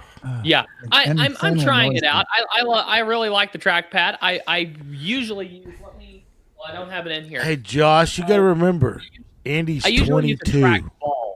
If you've ever seen the Kensington trackball, it's like a big. I love that thing. I'll probably put it back in here eventually, but I've been trying the trackpad for a while. So We had they gave me a trackpad at work when I first got there, and I'm like, this thing's a piece of garbage. It was just not comfortable. you can just do some stuff with it that's really, really cool on a Mac. So Not really. on Windows, garbage. Yeah, you're right. But on Mac, you can do some stuff with it. It's pretty cool. So I currently use a PreSonus. I think it's a PD70 mic. And I have a Canon R10 camera there.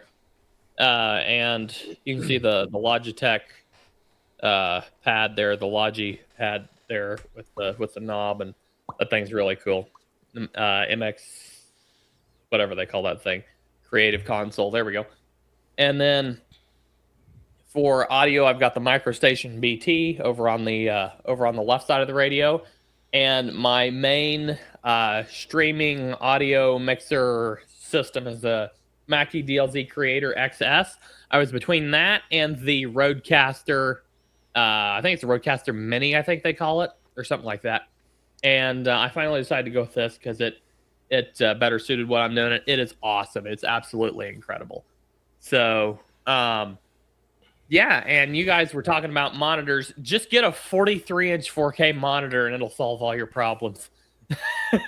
it's really No, really I cool. need multiple monitors. I do have an extra monitor off the side here, and I'll show you. It's a small one on the wall for like displaying maps and stuff. But for all my work, this monitor's really cool. Now, did you guys have any questions about this, or do you? I've got another picture to share too. Hey, Andy, Yeah. do you have a dust rag? Oh yeah, absolutely. I figured you're gonna take this fancy picture. You might want to wipe off that radio, you know. I took my hand and wiped it off right after I took the picture, so we're good. We're golden Nice. now. It's good. Good enough. It's good enough for government. If you guys don't have a light bar on the top of your monitor, highly recommend. It's very cool. Why? The light bar you can see up on the top of the monitor. Why? I will tell you, like my lighting professor, who is also a colleague of mine, says, lighting is the essence of film. Always pay attention. Don't discount your lighting, Oh yeah. even on a webcam. Yep. Oh yeah. All right, let me go to another picture, another angle in my shack, and then after that, I'll show you my dream shack. So the next picture I have is, it'd be easier if I just did this. Do it. Do it. There's that one. Do it. So there's the wall that's just to the left of me here. It's my other monitor and my 2 bass guitars. Yes, I know one of them's missing a string. I had to replace one on my other one, and I haven't got the string back on the 4-string guitar yet. So what's going on there? And then my shelf in the corner with all of my various and sundry items. And then also Ham Radio Prep books. Go to hamradioprep.com. Use coupon code HamShackTV. yes, do this. You'll be Gotta glad take you did. every moment for capitalism. Every chance I can get. ARRL handbook, antenna book. Yeah. Jeez. Yeah. We can talk about Josh, we can talk about World Radio League here in a little bit if you want, and you can plug that too. Yep. Now my Dream Shack, let me show you my Dream Shack, and I can talk a couple different Dream radios, but this is my Dream Shack right here. Did that show up? Here, let me take this. Okay, let me take this down. There it goes. There we go. Now it should. That's my Dream Shack.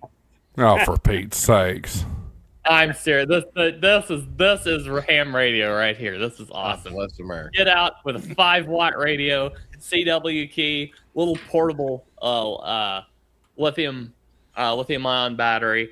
You can't beat it. It is so much fun. You're walking that fine line of gatekeeping, saying, "Oh, this is real ham radio right here." I mean, Careful. Okay, let me rephrase that. I'm not what an it expert sounded or like. anything, but you My can't ham transmit radio when here. the, There when we the go. That's coax better. is coiled up. This is my ham radio. Is 5 watts and a wire or a I literally plugged. I have a BNC to banana adapter. Plugged it into my radio like a week or two ago. Ran 16 feet of wire out one car window, 16 feet out the other, and then an activation.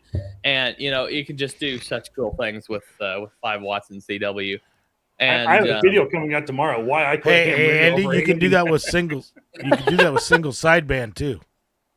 yeah, you can if you want to fry something by pumping 100 watts through it. But anyway, No, I'm talking about 5 watts. oh yeah, it gets a little bit sketchy trying to do 5 watts on single sideband, but it's doable. It's definitely doable. What is the? I see the Sony voice recorder there. Are you pre-recording your CQ or what's the purpose of that? Sometimes I want to do some experimenting with routing my CW audio into the recorder while I'm doing videos. That way I can get a better sound quality out of. I was shooting a video. You can see the mic on my shirt. You'll see that video come out on Ham Radio Prep later. But I was doing. I want to do some experimenting with routing audio from the radio into that recorder and then out into like a speaker or headphones.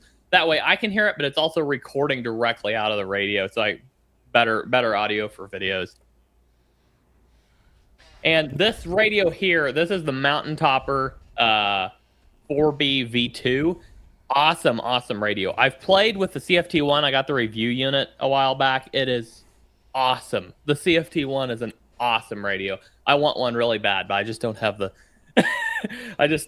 the resources for it. Now, I will say, if we're talking Dream radios, basically any Elecraft, I would love to get my hands on an Elecraft, a KX1, a K1, or a KX2, KX3, or even the KH1. I would love to try any of those. I'm not much into Elecraft, but I haven't really had any hands-on experience with them, so that may be why. I'd love to have a KX2. Yeah, the other dream piece of ham radio hardware would be the modern Morse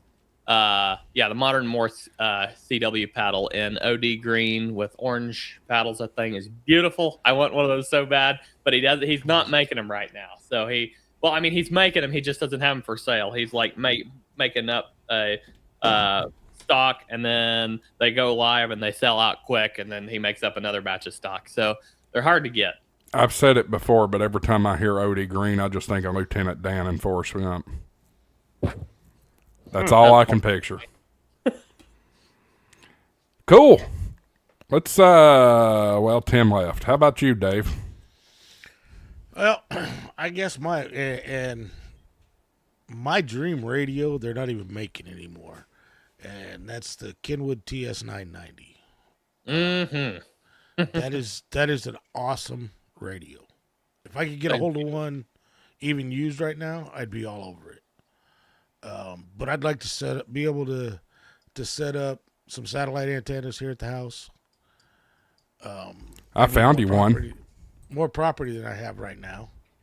I don't have the 5. See, this is your dream shack. If money was no object, because even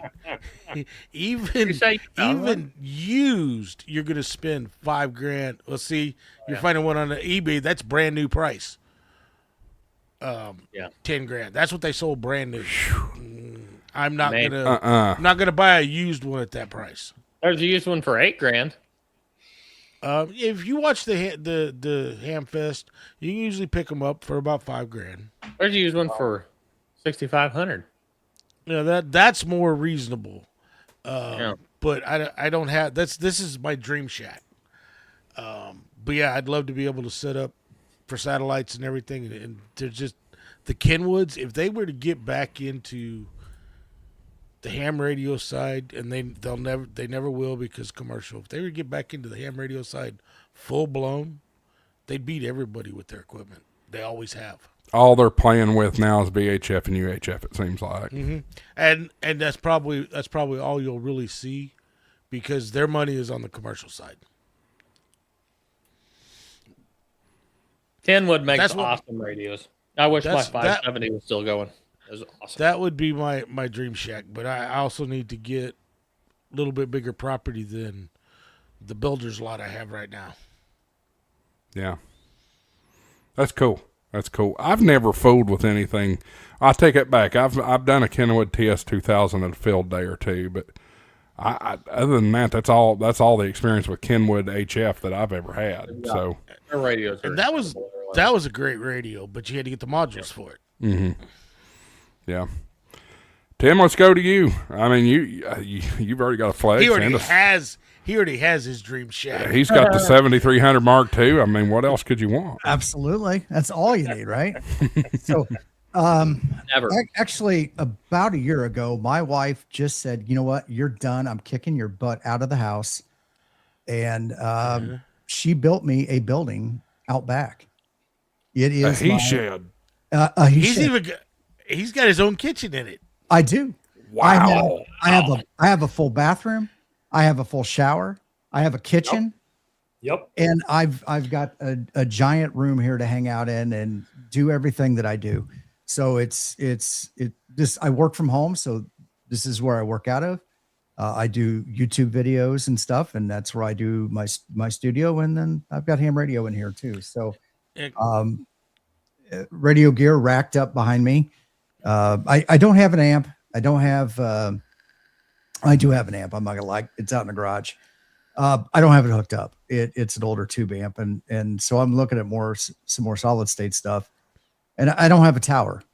When I built the building, I looked at putting tower in, and the cost of the concrete was ridiculous. Mm-hmm. It just was cost prohibitive at that point.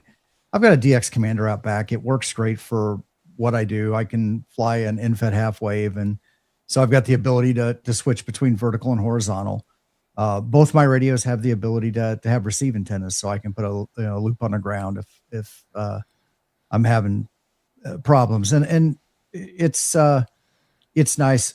But like Andy, I do probably the large majority of my voice activations and stuff out in the field. I operate out there and I enjoy it. So on my Bronco, the back of the Bronco, I have a drop down tailgate table, and it's the IC7300 with a variety of antennas that I can operate. And when it's colder like it is now, I have a Yaesu 891 with the ATOS inside the truck that allows me to operate. But I also got, I don't know who said it.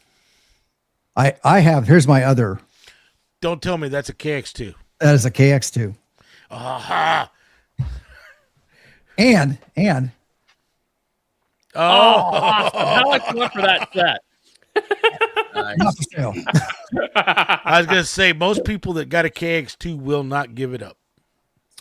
So I actually bought it from somebody here not too long ago who had bought it because he was traveling a lot and wanted it and was not ever able to stop anywhere long enough to use it. So he over the road truck driver. And so he still operates a lot, but it's with an 891 in the truck. And so he's like, it's just sitting here. So I've been wanting to do more with Morse code and everything like that. But then also because when I travel for work, the smallest radio that I've got some like the ZBit X and I've got the True SDX, but as far as a good manufactured radio, the 705, that gets a little bulky by the time you add the batteries, add the radio with the cage and everything. Next thing you know, I'm bringing an extra rollerboard with me, suitcase to carry all my electronics and stuff in. So I wanted something a little bit smaller. So it's a little type of that will fit in my backpack. Yep. And I can keep it with me. I've got in here everything but the like the POTA 20. So I don't have to have it, but I can dangle the antenna up in a tree somewhere if I need to. But that's what I like about my 6200. I mean, I'd love to have a KX2. The 6200 I can put in a small backpack. Yeah. Antenna, small battery, everything to even run a external battery with it, all in one small bag to go. So, Tim, we have a question kind of directed towards me and you here, and I won't be the best ones to answer this. It says, Marvin and Tim, I'm trying to decide whether to have a separate building or a ham shack inside the house we were building in Maine. Any thoughts or recommendations? I'll let you go with your answer first and see what you think, and I'll follow up with it. So I was in the house for probably 8 years. At some point, my wife just said, I'm tired of all this stuff. I want to sleep. So she sent me out here. I kind of like being out here. It gives me a little refuge, and I'm not bothering her or the kids with all the other stuff, whether it was making YouTube videos or live streaming like this. So I like having the separation. Since I also work from home, it gives me some separation and gets me out of the house, gives me a different environment to be in. With that, though, from the remote perspective, because I'm not with the radio all of the time, if a storm comes through, something like that, generally you want to make sure your stuff gets disconnected and everything. And you can do this in the house too. I've got gear here that when I detect lightning within 25 miles of my home, I can power everything down. I can open up the antennas. I don't have to manually do any of that. It's done. I can power it off. And so there's some extra steps that you would probably want to consider when setting up remote like that. And Marvin, I'm sure you've got something similar. At your place. Yeah, I've got, it's a 30 by, 54 building. It's mostly shed, and then the back part of it is all kind of the studio. It's got a kitchen counter, sink, refrigerator, toilet, bath, and the whole 9 yards. I mean, bed, a chair. I can sit and watch TV. I've got, the whole 9 yards, and the desk. I can fully work remote. It's got all the internet going to the building. I've got wireless access points, whole 9 yards, and I can, do all the live streaming. And again, I told you I've done the sound panels and everything in the room. So it's a lot to configure and set up. You don't obviously need that big of place to do it, but it's also kind of our garage and storage. And I've got ATVs and tractors and other things in there as well. But one is I've got a 6-foot rack that I built, and that I bought, and I filled that with the repeater and the radios and routers and switches, and it's out of room. I mean, I've got the flex radio in there, I've got the amplifier on there, and that rack is full. I really need more space in that utility room, and I just don't have it. And the other thing is, one thing I didn't get done last year, and I wasn't 100% sure of the setup and process, and I've been warned about it, and I know about it, but I've got extensive, oh my gosh, it's not the ARRL insurance. It's Ham Insurance Associates, Ham Radio Insurance Associates, I think it is, HRIA. I bought extensive insurance from them for the building and all of my equipment, totaling tens and thousands of dollars. So it's one of those things. I don't have a way to disconnect antennas at the moment, and that is my most dangerous thing that I have pending. But I have lightning arresters at the tower. I've got lightning arresters coming into the building, and I've got grounding every which direction I can possibly put. So, I mean, I'm sitting really good, but I do need a way to disconnect those antennas, and I just don't. I haven't found a great way to do that yet. So that's one thing that I'm missing from my shack that I don't have. But I think having an external building, I kind of have the ability in a future job to be able to work from home as well a little bit, a couple days a week. And so it does give you that way to get away from everything else. And you don't, if you want your house to look really nice and be fine, and because my wife's the same way, kick you out. You can have all your crap, for lack of better words, in the in the shack. I don't have to worry about it. I see it. I don't have to look at it. I don't have to be a part of it. You can go do what you need out there and be done. So that's, you know, I'm along the kind of similar zone from that way, but I do like having, I mean, if you can, you want to drill a hole inside your house and everything else, that's fine. But, you know, it's if you want to have an office or you have a room separate you can dedicate to it, or maybe a basement or something, that might work out well too, Kelly. So lots of options there for you for sure. But I do like the separation myself. And I know some people are like, if you look at the Ham Radio 2.0, he has a little garden shed out back. He put a mini split in, and that's how he uses air conditioning and heating out there for that. So, you know, it doesn't have to be super fancy with the bathrooms and sinks and everything like we have, you know. Tim's just luxurious. That's all. Yeah. Oh no, yeah, they thought He's probably got a bidet in that toilet too. I Yes, imagine. I do. Hey, everybody, go over and check out Tim's channel, and you can actually find videos. He talked about everything he did and the secondary purpose, Yes. why they built it the way they did, which Yeah, was well, brilliant, Tim. The one thing that I did, and I there's a look at some of cost. I those. mean, the building was like about $50,000. The reason we did it, we made it, it's an investment into the property, but I wanted to make sure, and the reason the full bathroom is here, the kitchenette and everything like that, is that I want the next owner to be able to have value in this room. So if you want to use it as a guest room, although we can't legally call it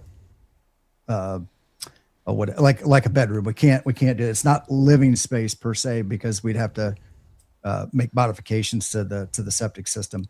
But having a bathroom in there is perfectly fine.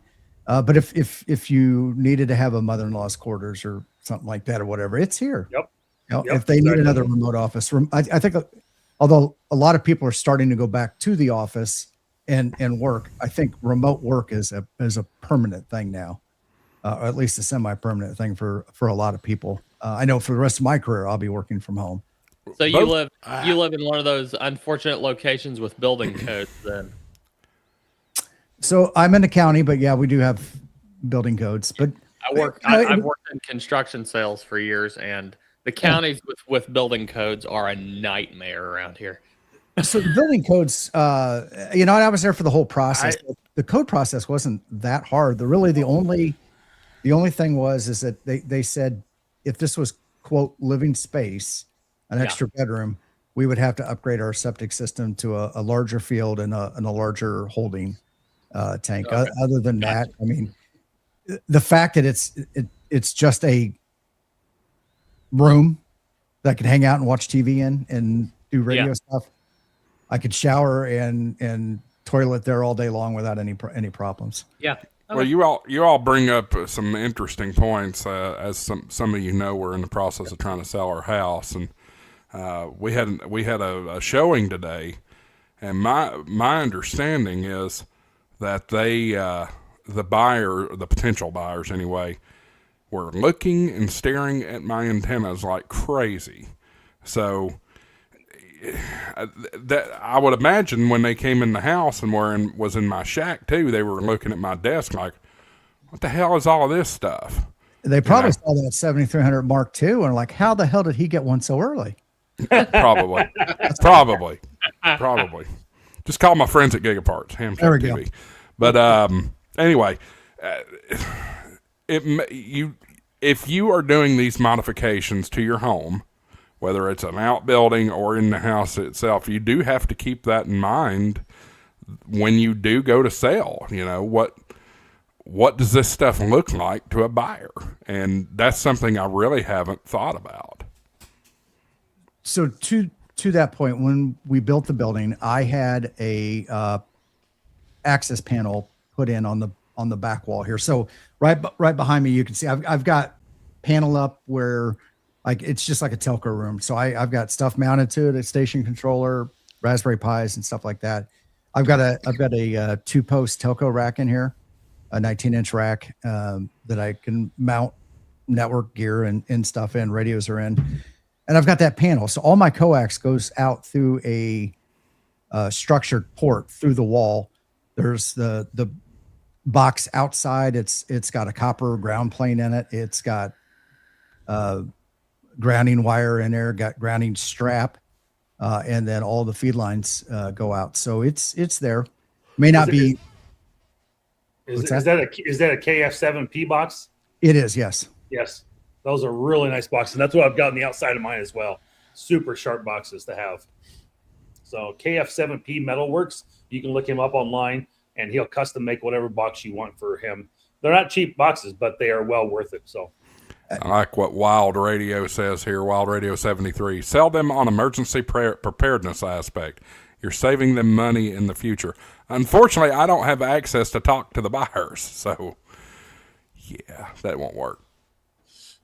Huh. Yep. So Tim, I got one question, and honey, if you're still listening, please pay attention here. What was the motivation for building the building? You said something your wife encouraged it or told you to do it? Or my wife didn't just encourage it. My wife went to the bank and got the money to build it.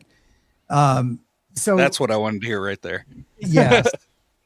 So between work, live streaming, all the stuff that I do, ham radio, it was disruptive for her, for sleep, her schedule, stuff like that. And so yeah, she was like, I'm done. The kids are tired of not being able to come through because you've got stuff set up on the kitchen table, you know, recording videos, things like that. I said, yeah. So call it a marriage saver. But yeah, I did put a series of videos out last summer on there as it was built, going through the process and everything. So you could see this all the way from a frame through the whole construction phase of it and everything, and just talking about how I wanted to set stuff up and go with it. So we're talking about an actual site-built structure, not like a Home Depot shed that you'd go buy for $20,000 or $30,000. Right. Correct. Yeah. Yeah. Stick-built building. So, and the guys that did it here local, and they were able to match the design features of the house. So it just, from the road, it kind of just looks like an extension of the house. Siding matches, roof matches. Interesting. Everything. Well, we haven't heard from Tortoise Overland yet. Talk about your great Dream Shack. You got to unmute first. Thank Oh, it you. helps. There we go. Well, Hit that BTT button. yeah. Right. So my ham shack, I just got some new parts for my ham shack. I mean, this is my little office here. This is all well and good, but I just got new parts for my ham shack, my dream ham shack. That looks like that Guys, belongs on a steering wheel. Looks That like is Of an FJ Cruiser. correct. The because the FJ Cruiser is so modular, mine didn't come with these, but I just pop off the blank covers and put these on and plug it in, and guess what? yours didn't come with those. What's that? Yours didn't. What year's yours? 07? I had an 07 too. Mine came with those. Yeah, but I didn't have the fully upgraded model. I've been slowly putting them all together. But because the FJ is so modular, but He's my a cheap ham. What do you expect?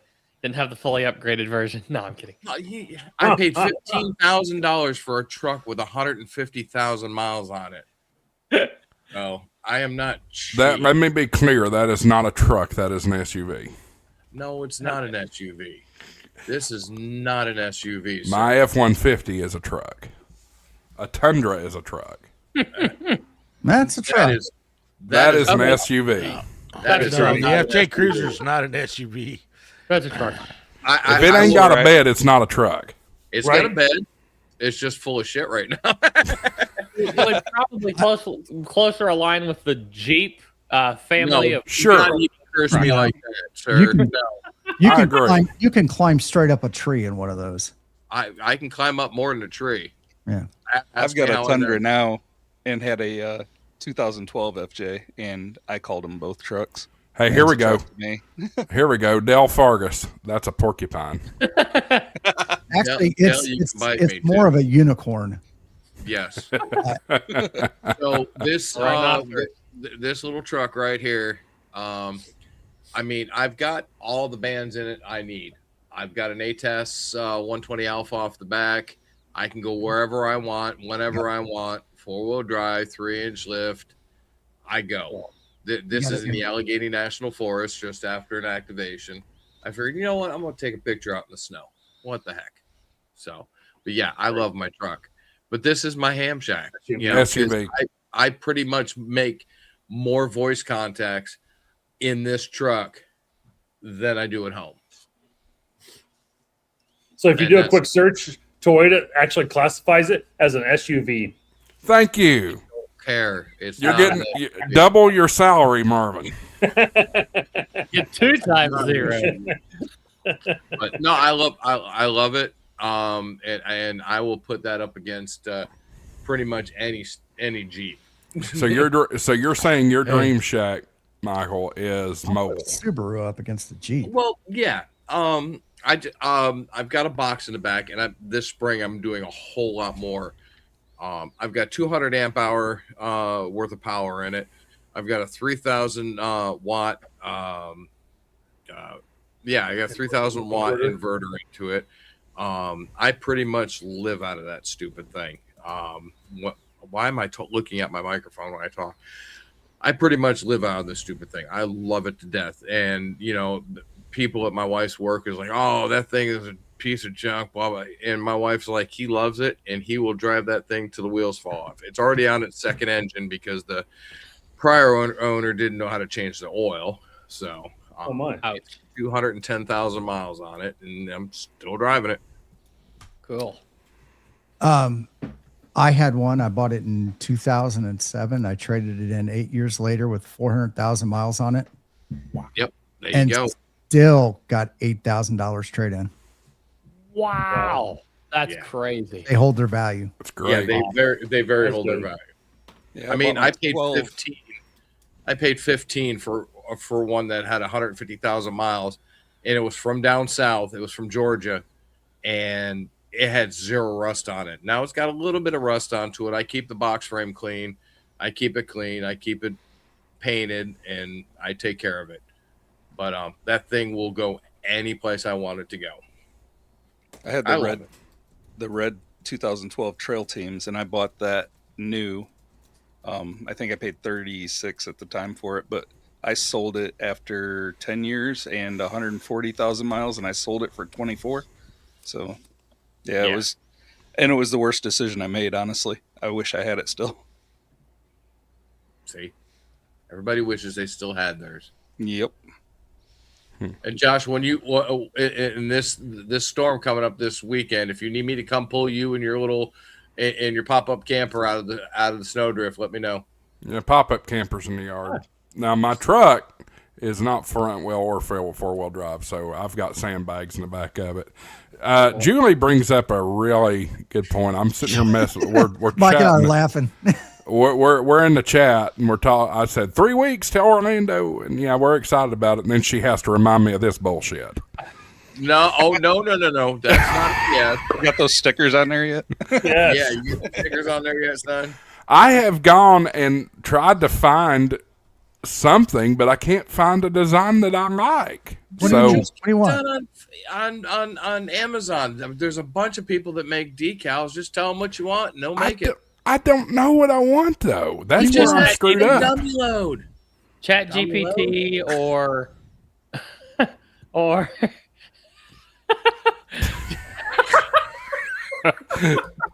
Julie. Michael cracked me up with that one. That's not BS.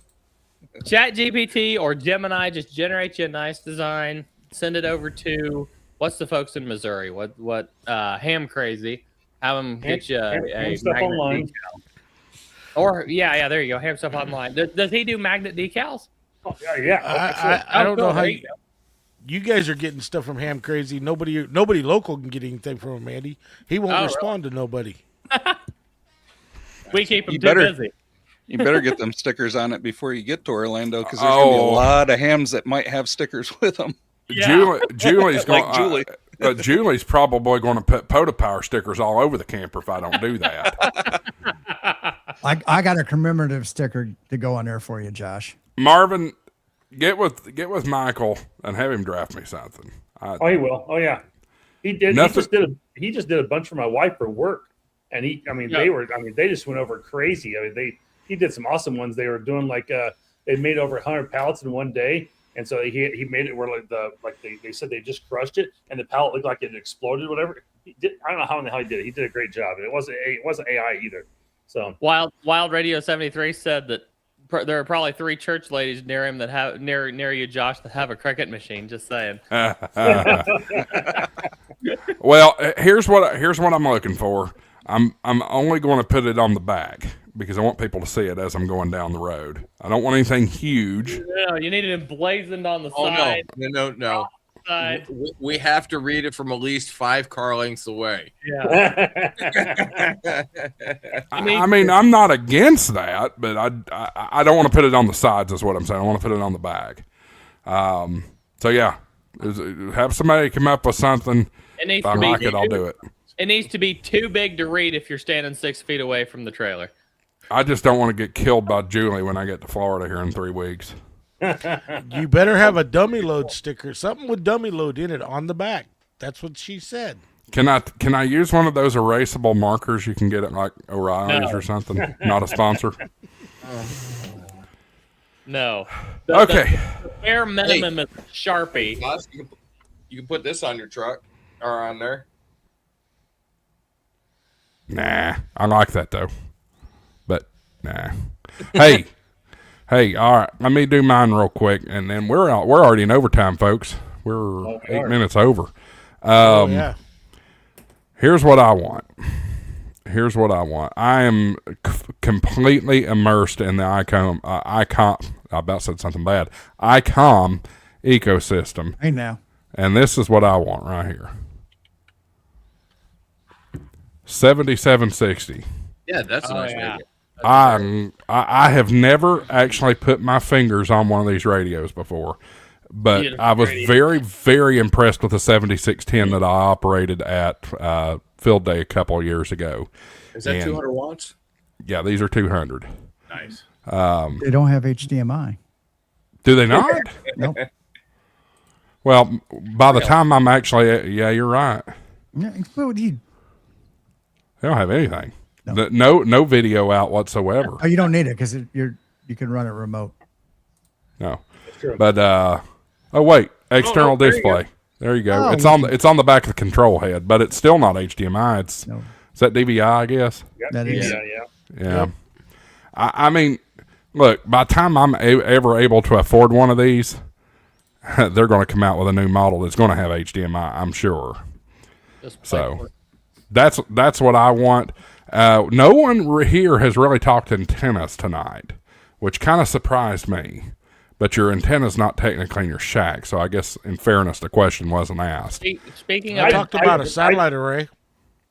Speaking Yeah. of antennas, I made a contact. The bands went horrible Monday and Tuesday. Tuesday night, I made a contact on 6 meters. My first ever contact on 6 meters on a 4310 infant half wave. I'm going to say this right now. This is the bad take of the night right here. Oh please! Oh please! Here Get out of 1995 and come on got over bad here to news for you. 2026. Give me Hey, a break. What are you thinking? HDMI is early 2000s. It's not the superior. No, HDMI Connection. 2.0 is supposedly coming. I don't. They talked for about how that long? last. Well, they really started pushing that last year at CES. So here we are a year later. I don't know, but ultimately, here's where everything's going. If you ask me, USB-C. Yeah. Everything's going USB-C at some point. Video, charging, everything. So, anyway, that's what. If money was no object, I want that radio. And I want a hex beam. Yeah. That's what I want. literally tuned up 6 meters on my 756 Pro 3. It's got an internal tuner tuned up 6 meters on my 4310 infed half-wave and made CW contact with Puerto Rico. I was rather shocked. That's good. Wow. That's good. Andy, let me throw it over to you here. I don't want to go too long, so if you'll keep it kind of abbreviated here, what's up with World Radio League right now? I think you said you had some World Radio updates. League has some awesome stuff going on. If you don't mind, I'm just going to very briefly present my screen again, so I can demonstrate a couple of these things. I'll let you get it, Josh. What was that, Marvin? I was going to let him take the handle and Okay. share it. That's all. There you go. Can you see that? Yep, we got it. Okay. Perfect. All right. So we have now introduced, if you go under your logbooks tab, you always have had the QSO Manager and Activity Log page. Now you have QSO Map page. This is all of your contacts on one map, filterable by the same filters you have in QSO Manager. So you've got all those filters here. You also can add map labels. So you can turn these on or off. Call sign, distance, band mode, grid square, or country flag. You can turn on these map labels. Max number of contacts, you can set that here. And you have a date filter here as well. So really extraordinarily cool map. The developer that works on this is very good at this stuff and really did an amazing job. He's got more enhancements coming. So if you take a look at our map shares, see the next new feature. Let me increase the height of this just a tad. There we go. Maybe a little bit more.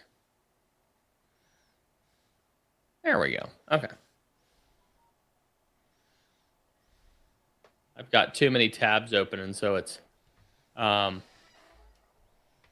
and I'm live streaming, so it's wanting to be slow on me. Oh, I know what I got. I've got half a dozen things slow in this. Come on, that Mac Studio is supposed to do better than that. It's my network, not my Mac Studio. Let me do this. Don't believe it.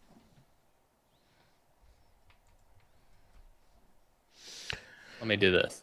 There we go. Okay. So let me just use this as an example. This is my NAQP log. So if I go to map, share map, you can see when it brings up my map share options here in just a second. Yeah, this is running a lot faster. There we go. Now I can click this adjust map position button. And if for some reason you don't like the way it was set, now you can just reposition it, zoom in, zoom out, whatever you want to do, and click capture. And it will save that in that spot for you, and now you can share it. So another extraordinarily cool enhancement. Nice. Yeah, absolutely. Winter Field Day, all of the enhancements are now live. I think we've got like a couple of last-minute things we're going to push. They might have even pushed them today. I'm not sure. But Winter Field Day enhancements are live, so this is really big. We got a new picture here, Marvin. So we gave your picture back. 512 people enrolled so far, and we're expecting a huge spike Friday into Saturday morning. So go get enrolled right away. And let's see here. Yeah, we've got all the rules on that page. We go over here to your logbook. You can see now. I was just giving you crap about that, Andy. Oh yeah, of course I know. It was absolutely. I was saying that in jest. So if you go over here, you've got your objectives are over here on the side now, so you can check or uncheck your objectives right here. Beautiful. Yeah. You can add those up. And we've got this really streamlined template. I also built, there's a template that wanted, okay, this is the template actually that I built. There's a club that wanted this really streamlined template. So if you want to, the super streamlined, all you've got call sign, category section, band and mode. So you can set band and mode and leave them. And you're just operating out of these 3 fields. So you can just use the sport logger template. Otherwise, we have a default winter field day template that works with us. So, but yeah, this is just super streamlined, super easy to use for winter field day. So, sport logger is the name of that template. We'll have, once the contest starts, we'll have all these stats will start to fill in, and we'll have a leaderboard that starts to fill in as well. And we've got leaderboard by all contacts or by each category. So, that's listed here. And of course, these scores will, I was doing some testing, but these scores will all reset to 0 at the beginning of the contest. If you view scoring breakdown, let me just, I think did I show you guys this last week? I can't remember. I don't think I did. Maybe I did. If I log N0WRL, 1H in Golf Alpha, and we're on SSB, log the contact. You can see here it flagged OK on the category and section. Now, if I try to do KE6GAE, say I try to put 1 alpha in here, it will flag it red. It says that's not valid. So nice. Thank you, Andy. Yeah. We won't come up with like 1 Charlie because somebody thinks they're doing summer field day or something. Yeah. It's crazy. Yeah. So that's going to be huge. That's awesome. Now, see, I've got station call sign and operator call sign. Like I said, I was doing some testing. So I have LU5EZO in here. I'm going to change this to N0APX for this contact and log it. Station call sign is the club. If you're part of a club, this is the call sign, but this is the call sign you're using on the air. If you're part of a club and you've got an individual that's doing their, that's running the station for a little while, they put their call sign here. That's not stored across your whole account. That's stored locally on that device. So each station that operator can put their call sign here, and it will log those contacts under that operator's call sign. But it will apply that operator's call sign to that contact. And so I'll show you what that does. Let's go over here. If I view scoring breakdown, you can see that's giving me no points because we're outside of the contest window. But if you go over here to statistics, you can see contacts by operator, and it will give you a breakdown of how many contacts each of your operators in your club make. So, and you also have, of course, the breakdown here with multipliers and all that good stuff. Do you have something similar for the section on like you did on the whatever it is? I totally lost it. Sorry. You know what I'm talking about? So the section. So when you go to the section tab, because it's not always state, right? I mean, some states have multiple sections in them. California, MDC, Western New York. I mean, so not everybody might not know all of the abbreviations. Oh, so you're saying on the flags here? Well, I mean, like whether flags are either good or bad. Is that what you're saying? No. Well, yeah, flag. Right. So so if I put Foxtrot Lima in there, it says no, that's not right. You have to put North Foxtrot Lima in there, and it'll work. Does it give them some suggestions? It does not give them a drop down. That is something we'll be implementing as the year progresses. We've got something like that for some of the state QSO parties, and that will be that should be implemented. Yeah, but it won't be here for Winter Field Day. But is there a reference sheet so if they don't know that? Good call, Tim. That's a great idea. There's like 3 or 4 sections in California, right? Yeah. Go ahead. On our Winter Field Day website, go out to winterfieldday.com, and you can go over to resources. And on the left-hand side, there's operating aids. Okay. And under operating aids, there is a link to all the different rack sections there that you can download and get a printable PDF document showing all the rack sections available. So the other thing is, real quick, is talking about different call signs, and you're talking about clubs, is our Winter Field Day call sign is now into WFD. Oh, so awesome.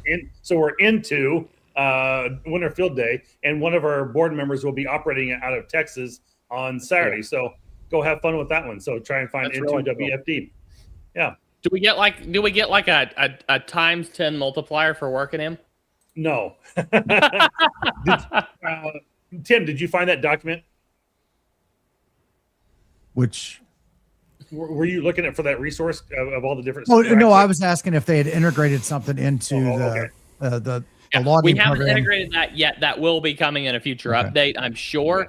But yeah, that's right now. You'll just look up the resource documentation. Marvin pointed you right to it. So, but yeah, that is something we'll absolutely looking at integrating. So, yeah, for sure. That's most of our Winter Field Day updates. I'm sure I'm missing something there, but that's a lot of them.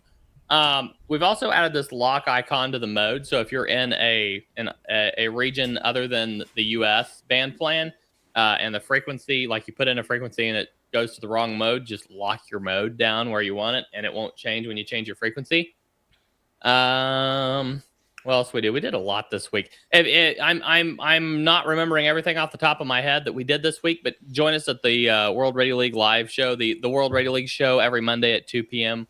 And we cover all kinds of updates, news updates, propagation forecast, all kinds of stuff we cover on that live stream. And yeah, we did a propagation forecast for this week, and Winter Field Day should be absolutely amazing. Should be great propagation for Winter Field Day. So we're really excited about that.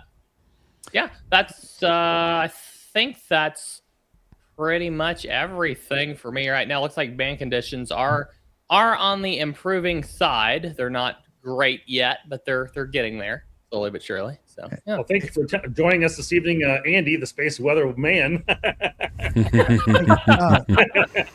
Andy, have I bent your ear on the spotting page for POTA?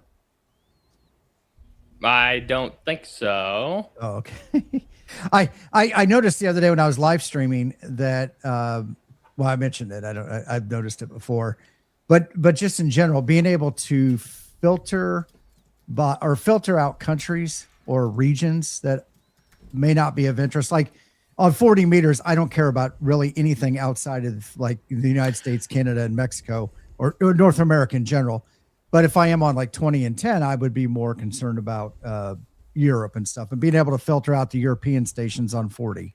Like that, Tim, that's why you should join the stream on Monday night, so you can let him on Mondays afternoons, so you can let him know all about it. Yeah, I work today. Some people have jobs. So do I. Tell me in the comments on the live stream, and I will either demo how it works, or I'll tell you that we'll probably look into it right away. But there you go. I just did a station location filter for United States, Canada, and Mexico. There you go. Okay. Boom. Cool. Yeah. Is that something new, Andy? No, that's been there. You just go to this filter. He says that it's a typical software developer. It's been there the whole time. Exactly. You didn't. What he meant to say was you did not go back and read the notes fact page that we published on our obscure website about that. You just go here to station location under the filter button, station location, and you put in whatever countries you can put in, however many countries you want to in there. That has not been there forever, Andy. Oh, it's That's been there for a very long time. Dave. It's been there Dave. I think it's been there for at least 8 months, probably. Yeah. Yeah. Okay. User interface, Jamp Scan. It's User in the, interface. It's in the change log. What's that? It's in the published change log. Oh, dear Lord. Right? Dear Lord, help us. Got to give you a hard time, Andy. Oh, Lordy. All right. When's the desktop app coming out? Oh, here we go. Yeah. February is the plan. So. All right, let's appreciate that, Andy. Great work, by the way. There's a lot of good improvements that I just heard tonight. I think, Josh, you might have a coupon code. I do. Take a look down below there, folks. WorldRadioLeague.com. Coupon code HamShackTV gets you 10% off paid memberships. Maybe you're unsure. You get to try it out for free. They have a free tier option. I prefer the paid methods, though, because there's so many extra features that you get with the paid methods. So go check it out. WorldRadioLeague.com. Coupon code HamShackTV. If you're wanting to participate in Winter Field Day, you do not need a paid membership. Play with it over Winter Field Day and see if it's something that you want to upgrade, but it's totally free, completely free to use. Excellent point. We are releasing a whole bunch of Parks on the Air instructional videos on YouTube, collaboration between Ham Radio Prep and World Radio League channels, and I'm getting ready to make my my inaugural appearance as Professor Andy, I suppose. So from Ham Radio Prep. So watch for those videos coming out. Professor Jim's done a ton. James is going to do a few. I think he already has one out, and I'm going to do 3 or 4. So it's a lot of fun. And we also released a video on POTA safety. Come to the Monday live stream next week, and I plan on showing that one. It's crazy. It's very rare that we can actually get this kind of a clip, but somebody sent us a clip of they survived, but their POTA antenna hit the power line, and it was insane. So well, we lost somebody at the beginning of the year that didn't. They have survive, it, yeah, right? I know. They've got it on video. The only reason they survived is because they had a ground mesh under their antenna. So I think that's the only reason they made it. So I will show that video likely next Monday, 2 p.m. Join me there. It's really a really fun stream. I hope you guys come. It's a great time. The World Radio League show, 2 p.m. Central Time, every Monday. And if you're like me and several of the others here and have to work during that time period, Team Replay, y'all. It's Absolutely. there. Team Replay. We love Team Replay. It's there. Note to self: do not erect an antenna mast near power lines. Exactly. Bingo. And definitely don't do that this weekend. All right, let's do a quick go around and wrap it up here, and we'll get out of here. We are 26 minutes overtime, so we'll start next to me. Marvin, what's coming up? Anything you got to add? That kind of thing. You got a lot to add, I'm sure. I do, real quick. So I did get a video out today. It's on YouTube. It'll be released tomorrow, I think. I'm doing a new quick on my channel. I'm doing some Shack Smarts. These are, I'll call it 7 to 8 minute podcast about tidbits, hints, and Shack Smarts, things that will make you more efficient in your ham radio operating. The first one's out on Podbean right now. You can go listen to it. So you should be able to pick it up on any of the other Apple platforms or Spotify, those sort of things. Winter Field Day is this weekend. If your club is canceled, whatever, just go operate from home, operate from indoors. Go use World Radio League as your logger. Download their integration for their cat control for their radios, and try them out if you haven't tried them before. And trying to think what else is out there. That's off the top of my head. I know we got to make it short, but I think that's about it for now. So anyway, thanks again for a great show, guys, tonight. I think this was really fun. A lot of good comments in the chat as well. So thanks for joining us as well here each and every week on HamShackTV. So appreciate that. And just adding on to Marvin's point there, if you are going to work from home, be mindful of your resources. If you lose power, you want gas in that generator. Yep. So just keep that in mind. Winter Field Day, team one hotel. It might be, yes. Over to Levi. What you got coming up this week, and any final thoughts? Not a whole lot. I'm just a working man. So a lot of work going the rest of this week. Unfortunately, my Winter Field Day plans got foiled by work, so I will be there most of the weekend. I do want to say thank you for bringing me on and allowing me to, share and participate in the group. I really appreciate that. Had a blast. Hope to do it again in the future. If there was anything in my shack that you were interested in, I do have a video on my channel. Check it out. It's got links for most of the stuff, or at least the interesting stuff. It's a great video in the description. So yeah, that's about all I got. Thanks for the support, and I appreciate you bringing me on tonight. Yeah, it's been fun having you, Levi. You are welcome here anytime. Thank you. Andy, you're next. Yeah. Well, like I said, we've been hammering away World Radio League Ham Radio Prep. We've got some videos coming out. We just finished producing a video on POTA hunting that I recorded, and I've also got a CW activation video. But just quick side note, if you want to learn CW, try hunting POTA contacts on CW. I keep saying that, but it's really a great way to learn. But anyway, Personally, I'm probably going to be snowed in for like a few days starting tomorrow evening. From the sound of things, they've got us predicted for 7 to 14 inches, which I hope it's on the upper end of that. I'm kind of excited about it. So, yeah, I am planning on probably live streaming during Winter Field Day, at least on Saturday, and really looking forward to that. And maybe, Marvin, if you're home and you want to come on the live stream, you know, you're absolutely welcome to do that, even if it's for just a few minutes. So, be glad to see you. And I'll message you. Yeah, okay, sounds good. Awesome. And yeah, we've be sure and update your mobile app before you get started in Winter Field Day. We've got all the Winter Field Day changes out on the mobile app. So, yeah, it just planning on having a relaxed and enjoyable Winter Field Day 2026 from my home station here, and watching the leaderboard and making as many contacts as I can. Awesome. That's exciting stuff. Tim, you're next. I'm not sure. I will be live streaming and out in the truck for Winter Field Day. Cool. I live streamed through this Snowmageddon we had last year, so I'm not too concerned about it.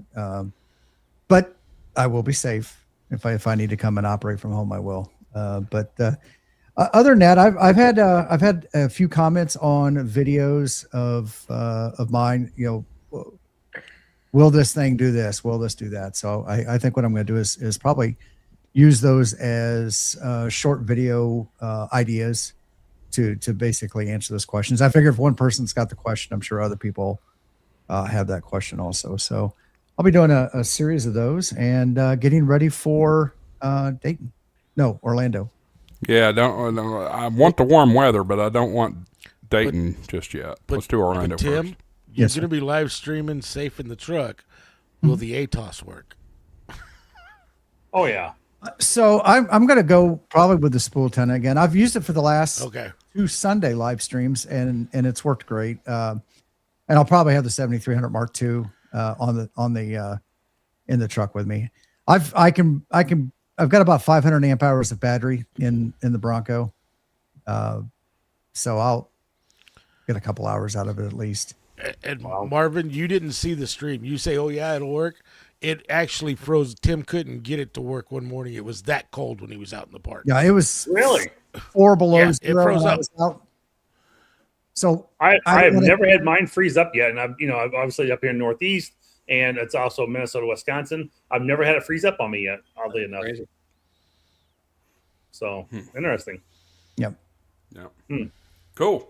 No, I brought it back inside, let it warm up, and do it on a power supply, and moved it up and down, and everything worked fine, and I haven't had any problems with it since.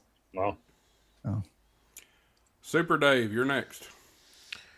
Well, I think what I'm going to do, I've had a lot of people ask me about the alpha antenna, so I'm going to do a video on how I've got it to where I can deploy it pretty quick, show how I use it. Also going to show it used in the vertical configuration, because I've had a lot of questions about it. So that's what my next video is going to be about. It's going to be how to set up and ways you can actually put marks on it to make it easier to deploy quickly. So you're at close to the length that you need, and then just try to stay warm this weekend. As you should. And I have one question for you real quick. And everybody, Prep and Prawl brings out a great point here. What a cool background that Super Dave has tonight. I love that background. But the one question I've got for you is, do you have your coax disconnected? Oh no, I love to go fly. I saw that and I nope, that's perfect. The lightning's flying through the sky. I'm still gonna get out there and try to activate. He's got 2 towers out behind him. Wow, that's quite a setup. Dave likes to tempt fate. That's what he's doing. Exactly. Yeah. No, I could be a smart aleck like that because Tim, 2 years ago, yeah, it'll be 2 years ago. 3 now, because it was 2023. I was putting a 0.5 antenna up. Didn't even have it connected. Got it up on the mast. I was going to put it in the backyard. never connected nothing to it, and took a lightning strike through it. That lightning found old cable coax from a satellite dish, buried underground, and traveled to the house through it. Oh, geez. Oh wow. I got lucky. It just took out some electronics and stuff like that, garage door opener.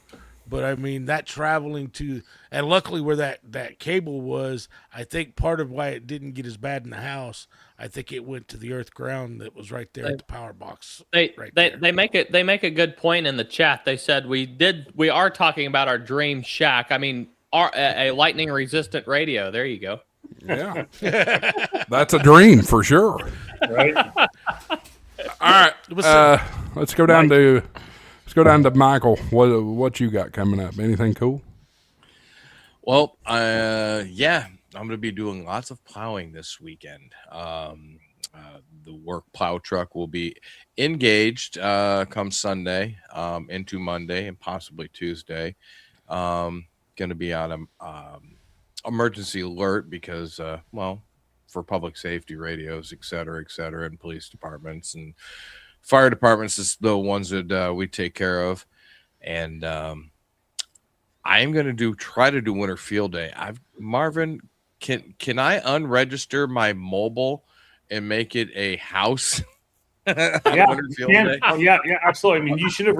So there's two things. You should have received a link, and you can go in and change it or send go to our Winter Field Day page, winterfieldday.com, and just send us an email saying, "Hey, I need to change my location from here to here," and we'll make the change on our back end. So I've been swamped in emails the last 2 days taking care of such issues like this. So the other thing I want to mention, I got you on the line before I go back to you, is I did my first PSK31 message today because I'm actually sending on 20 meters, I'll be sending the digital and the voice message for the Winter Field Day bulletin, which will happen. Go check out our webpage. I don't remember the exact hours off the top of my head. It's like 1 o'clock and 6 o'clock Eastern times, but it's based on UTC. But I did my first PSK31 message today, making FL Digi work.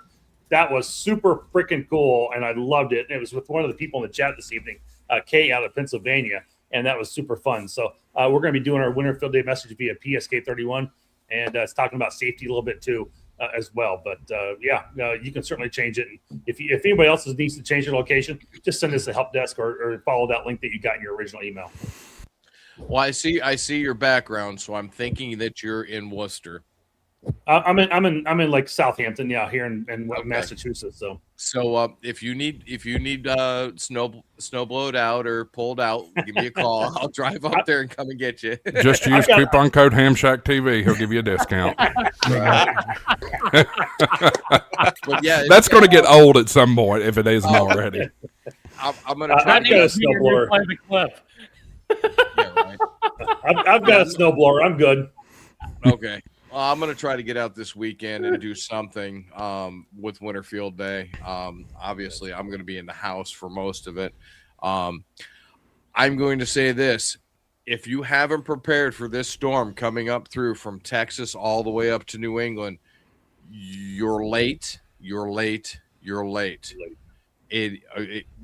Make sure you have gas, gasoline, propane, whatever you need for your generators. Make sure you have your wood for your wood stoves, pellets for your pellet stoves, oil for your furnaces. Hey, that's worthy of a clip right there. Money isn't everything. It's the only thing. And everyone has a price for the $1 Million Man. All right, let's. I guess I couldn't. I'm sorry. I had to show that right away. I was dying. I was dying. Sorry, Michael. Finish, please. That's what you're saying is very important, though. Yes, make sure you have emergency contacts. Make sure you have a way to talk to somebody. If you don't have amateur radio, which I'm going to guarantee most of you do that are watching this stream right now, make sure there's going to be a storm. Cute. Not in Arizona. Yeah, he's at Quartz Fest where it's he's going to be 66 degrees. Exactly.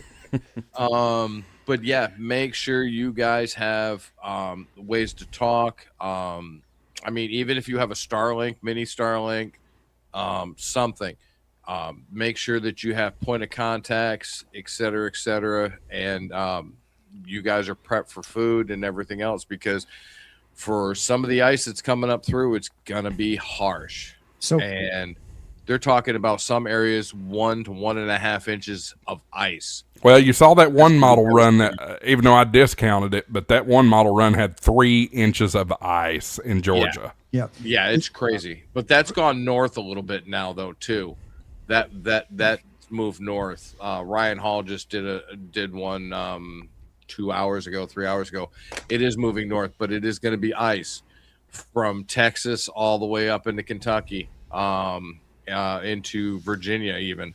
It's going to be harsh, and y'all need to prepare. If you're preparing now, you're preparing too late, because it's going to start tomorrow morning, and it's going to head to the northeast, and it's going to be my neck of the woods Sunday morning. Yep. So Hey, It's going to start tomorrow, West Texas and New Mexico. real quick, talking about communications and stuff. Something I remembered from Thomas K4SWL. That's his call sign. When he was dealing with the stuff during the hurricane down in Appalachia,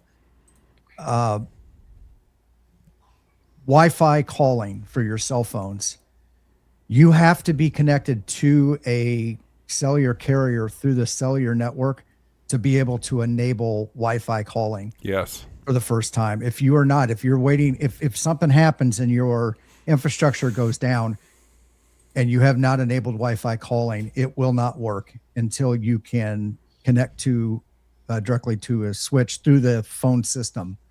So if you haven't done so already, make sure you get your Wi-Fi calling enabled. You can turn it off.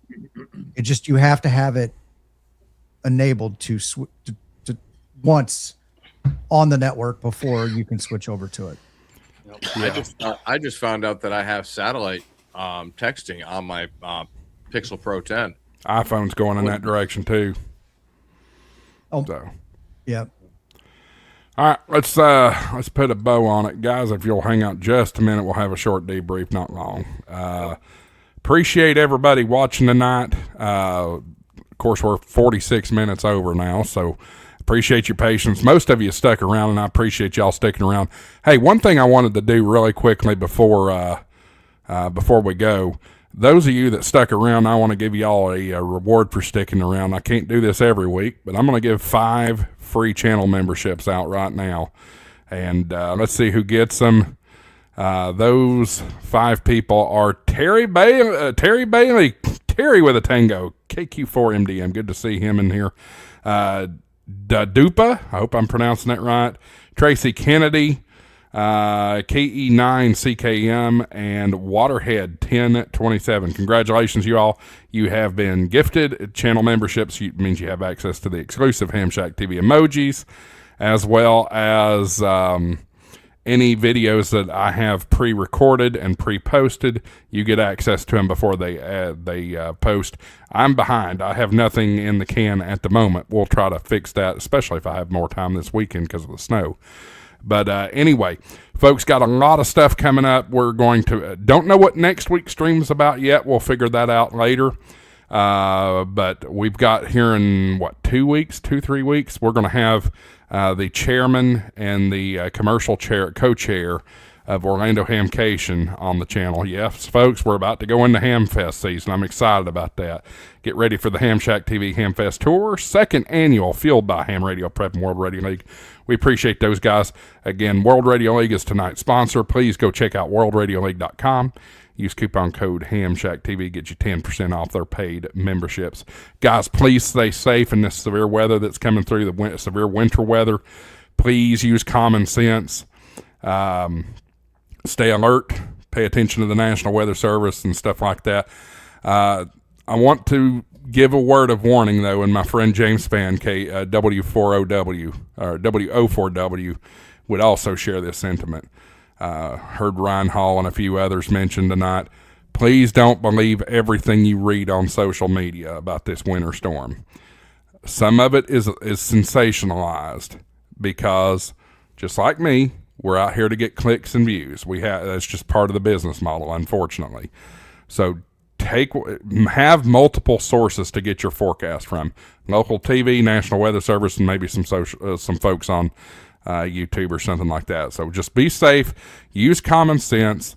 Do not use your generator in the house, please. I hope you all are smart enough to know better than to do that.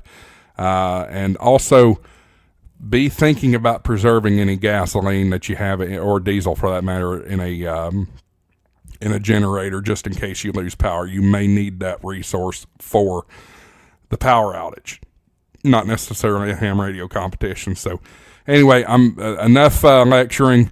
Appreciate everybody watching. Y'all are fantastic. Love everybody to death. Make sure you hit that like and subscribe button. Share the video out with somebody. Let's get as many people watching Hamshack TV. By the way, we didn't hit 11,000 tonight, at least not yet. 10,981 subscribers. We'll probably get there tomorrow. Thanks for watching, guys. We'll see you next week. 73 AA4WX WSCB 693.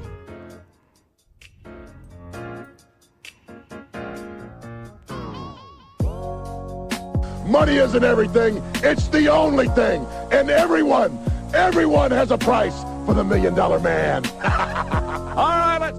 There's your bonus clip for the week. Appreciate everybody. Y'all have a good night.